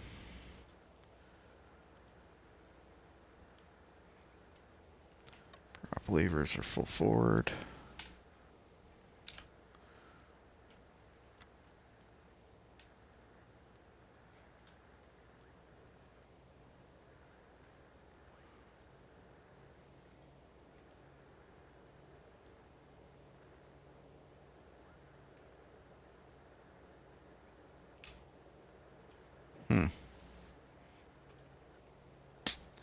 This should likely be a go-around. However, given the crosswind conditions, I'm a little reluctant to do that. I've got ample runway.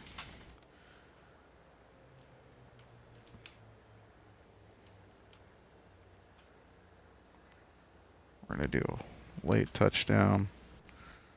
Oof, oof. Floating.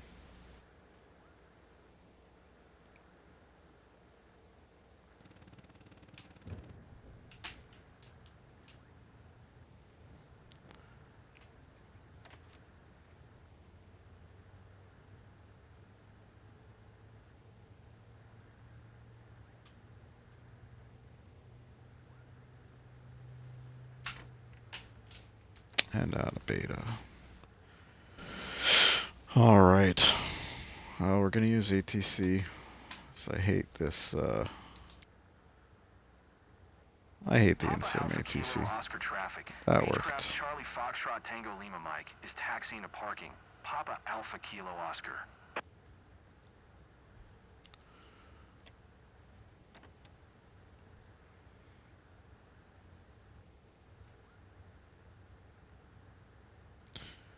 I am taxiing to parking. Here we go.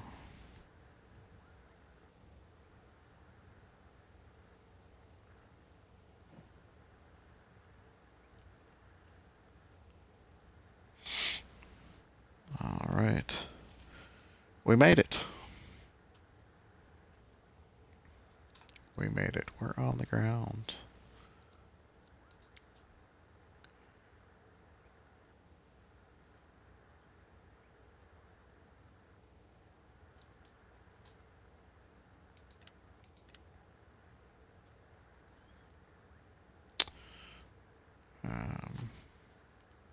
Let's get that on.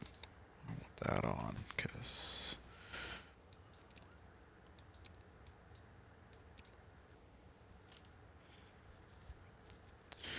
we're gonna park up here. I think we're gonna park over this way.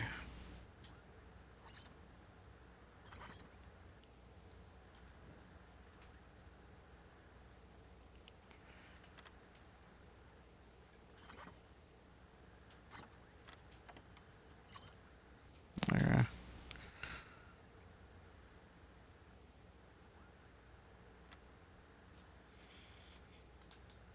Alright, I suppose we can get those pilots off. Those can all come off. Windshield heat can also come off.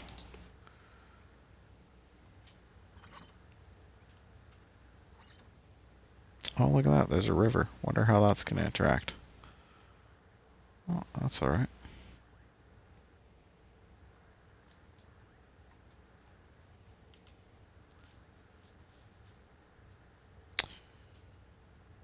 Go. Now, this runway, from my understanding, is inactive. But, let's just check. Yes, it is.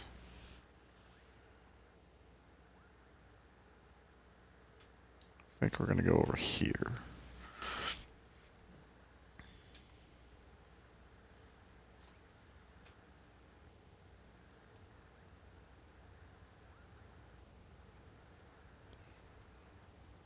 And then, do we go exploring? I don't know how anybody feels about exploring. But, I kind of feel like that's what general aviation is all about. Just exploring things, seeing what's out there.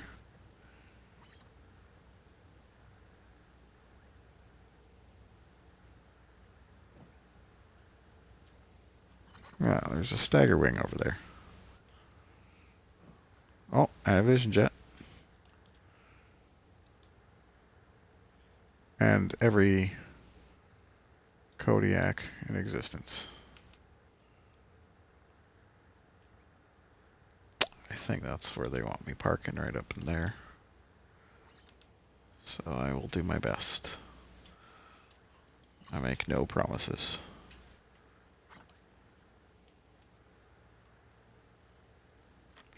She's a big lady.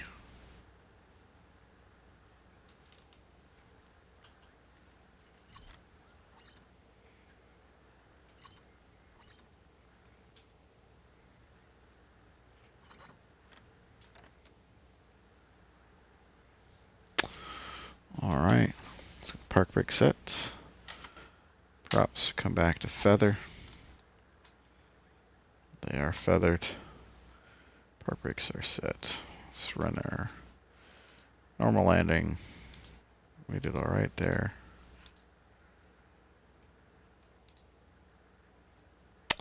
Definitely a steep approach. Would have made it, but could have done better, that's for sure. After landing, heats off, off, off, off. Transponder to standby.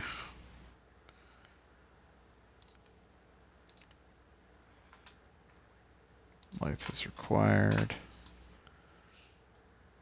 Oh, they must have had fun. I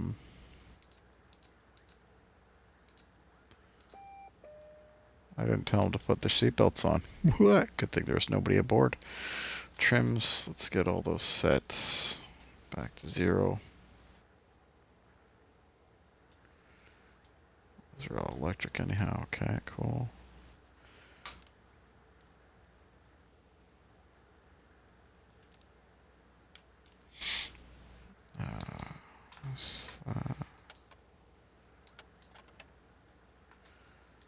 Those flaps are retracted.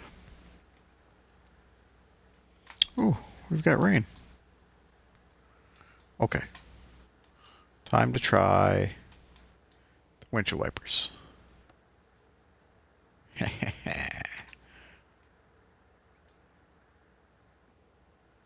Yay. Haven't had a chance to try that in flight yet. That's kind of cool. Shutdown and secure. Park brake set. Oxygen push off. Push off. Engine ice is off. Windshield heat's off. Pitot off. Standby is off. Bleed air to off. Cabin temperature to off. Battery is charged 28.6. ITT stabilized at minimum. It is. A few cutoff switches to cut off. Fuel cut off. Propellers feathered. ITT monitor for fuel cut off. And we're good. Overhead panel. Switches, those are done. Gas off.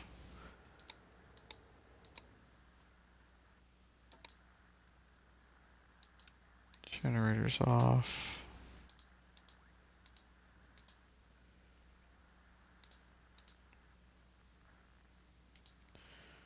And that's, we need to pull our headset, get this up.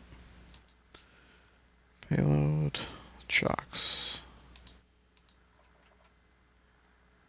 All that. Open up the cabin door.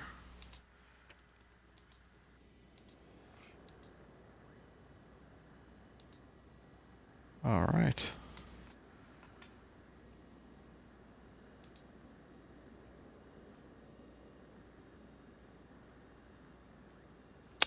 All right, we are here.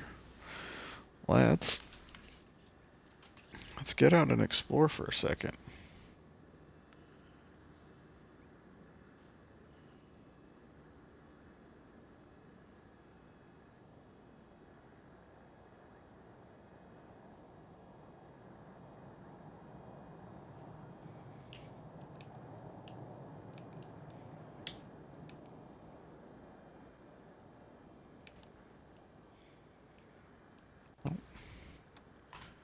You know, probably should turn the battery off.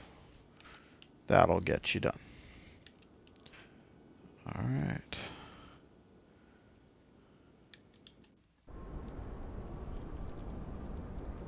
we're here. Pins, chocks, all installed.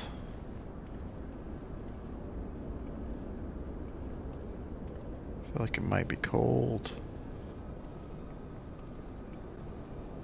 How do I... Curious, how do I turn on the... how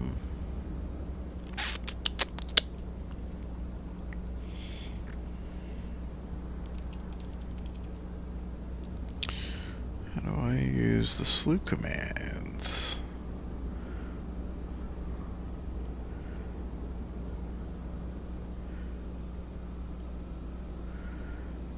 Camera. Shift X, right?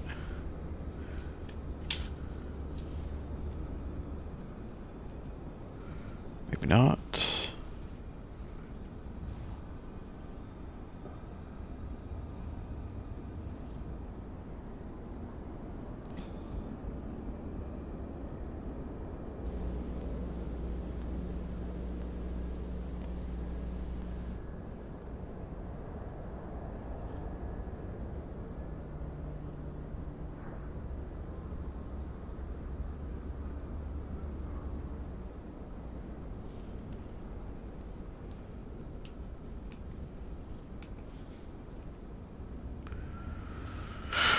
Hmm.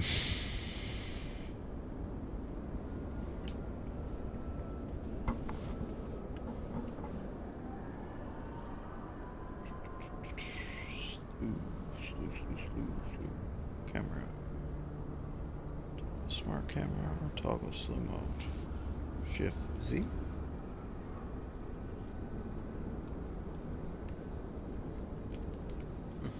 No dice.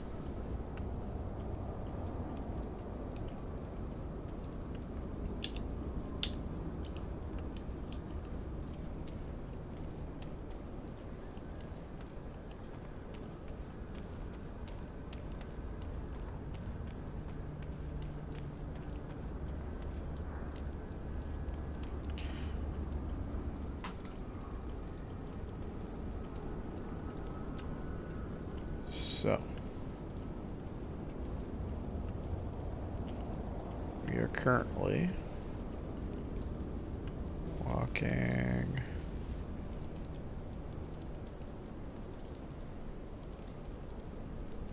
I think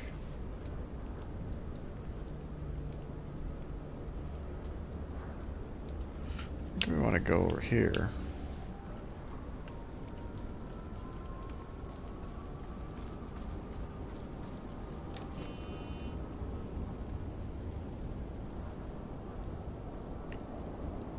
I can just do this.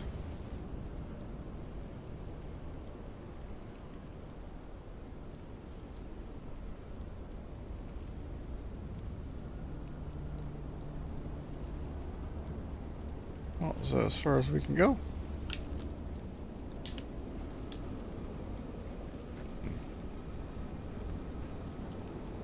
There's our big girl right there. See, you hear that?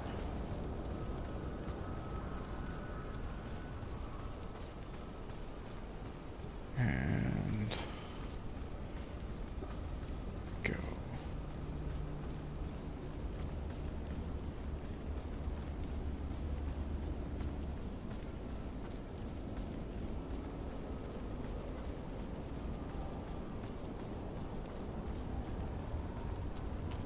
I do feel like this would be kind of the vibe that you'd get being out here.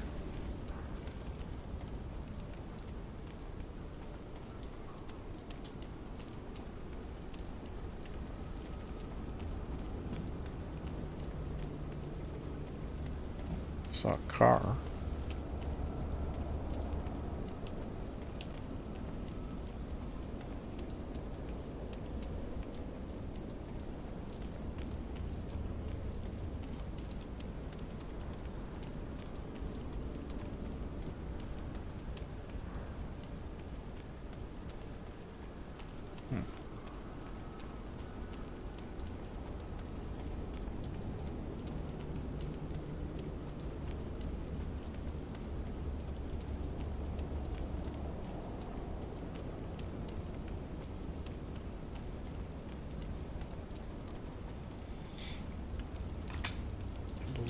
currently. We are about here, which means I think that's what they represent as a baseball diamond looking setup there. Makes sense.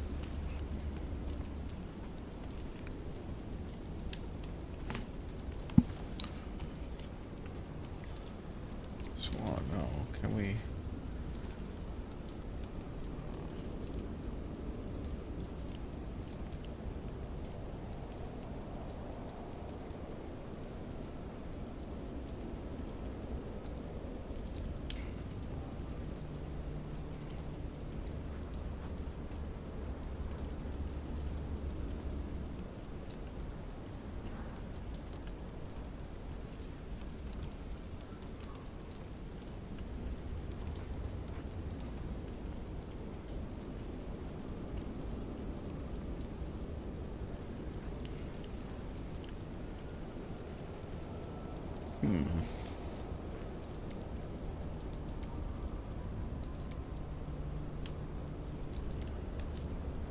Okay. That's better. I think. Where was I? There I is. There I is, right there. Alright. There's a tree. Sort of.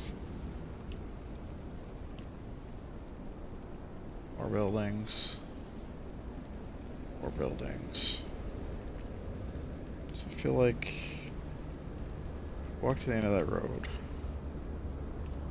Okay, that's that one red building. This is the other one with the red roof, I think.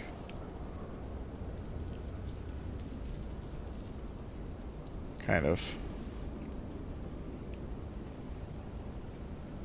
Okay, that doesn't look like a McDonald's there.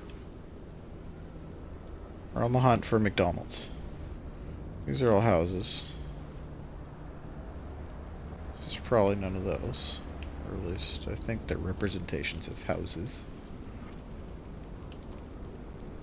If I were a McDonald's, where would I be? By the water? Doesn't seem like a good place to be. But who knows? Those all look like houses.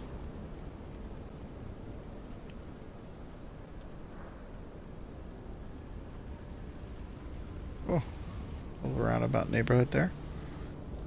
What's that over there? Adak. It's the other island.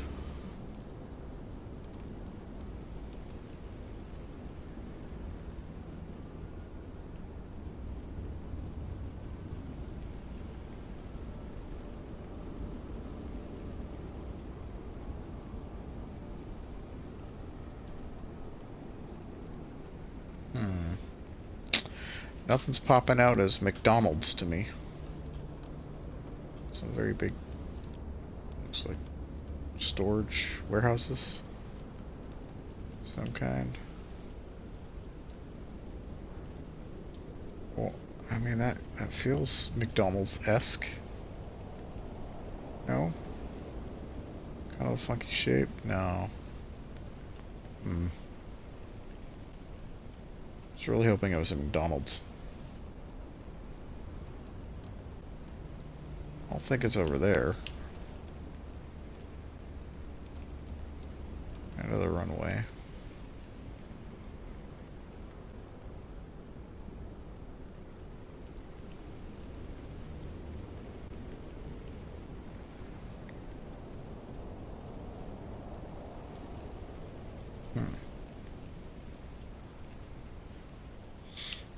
Maybe this is more townish.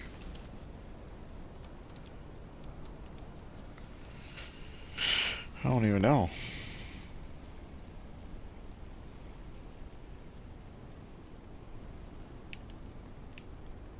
Is it? Oh. Oh. I don't know, guys. I don't think I'm gonna have any luck finding McDonald's.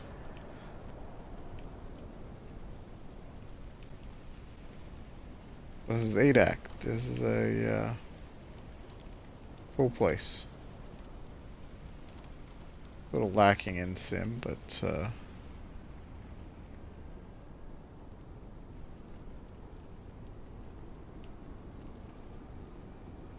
it is. 3.6 is shut down or not maintained.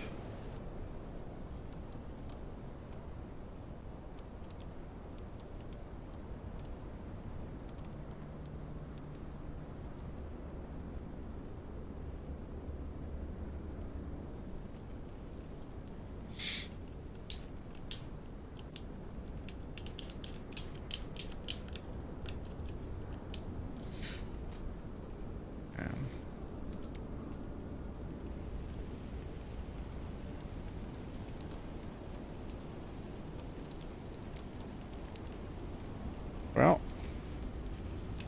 let's get back to zoom straight to the airport. Alright, well, we're here. Thanks for joining me on that one. That was an interesting one for sure. I was excited to get here. I think the next one's going to be a bit longer of a flight. That one's definitely going to be boring. I think I may actually try going up into the flight levels with the Starship on the next one. So we're going to need that distance, and without the elevation or without the altitude, I don't think it's a good idea. Also, crossing large expanses of water is usually a bad idea at low altitude. But alright, well, thanks all for joining me, and hopefully you enjoyed, and we will see you on the next one. Hopefully, maybe even later tonight.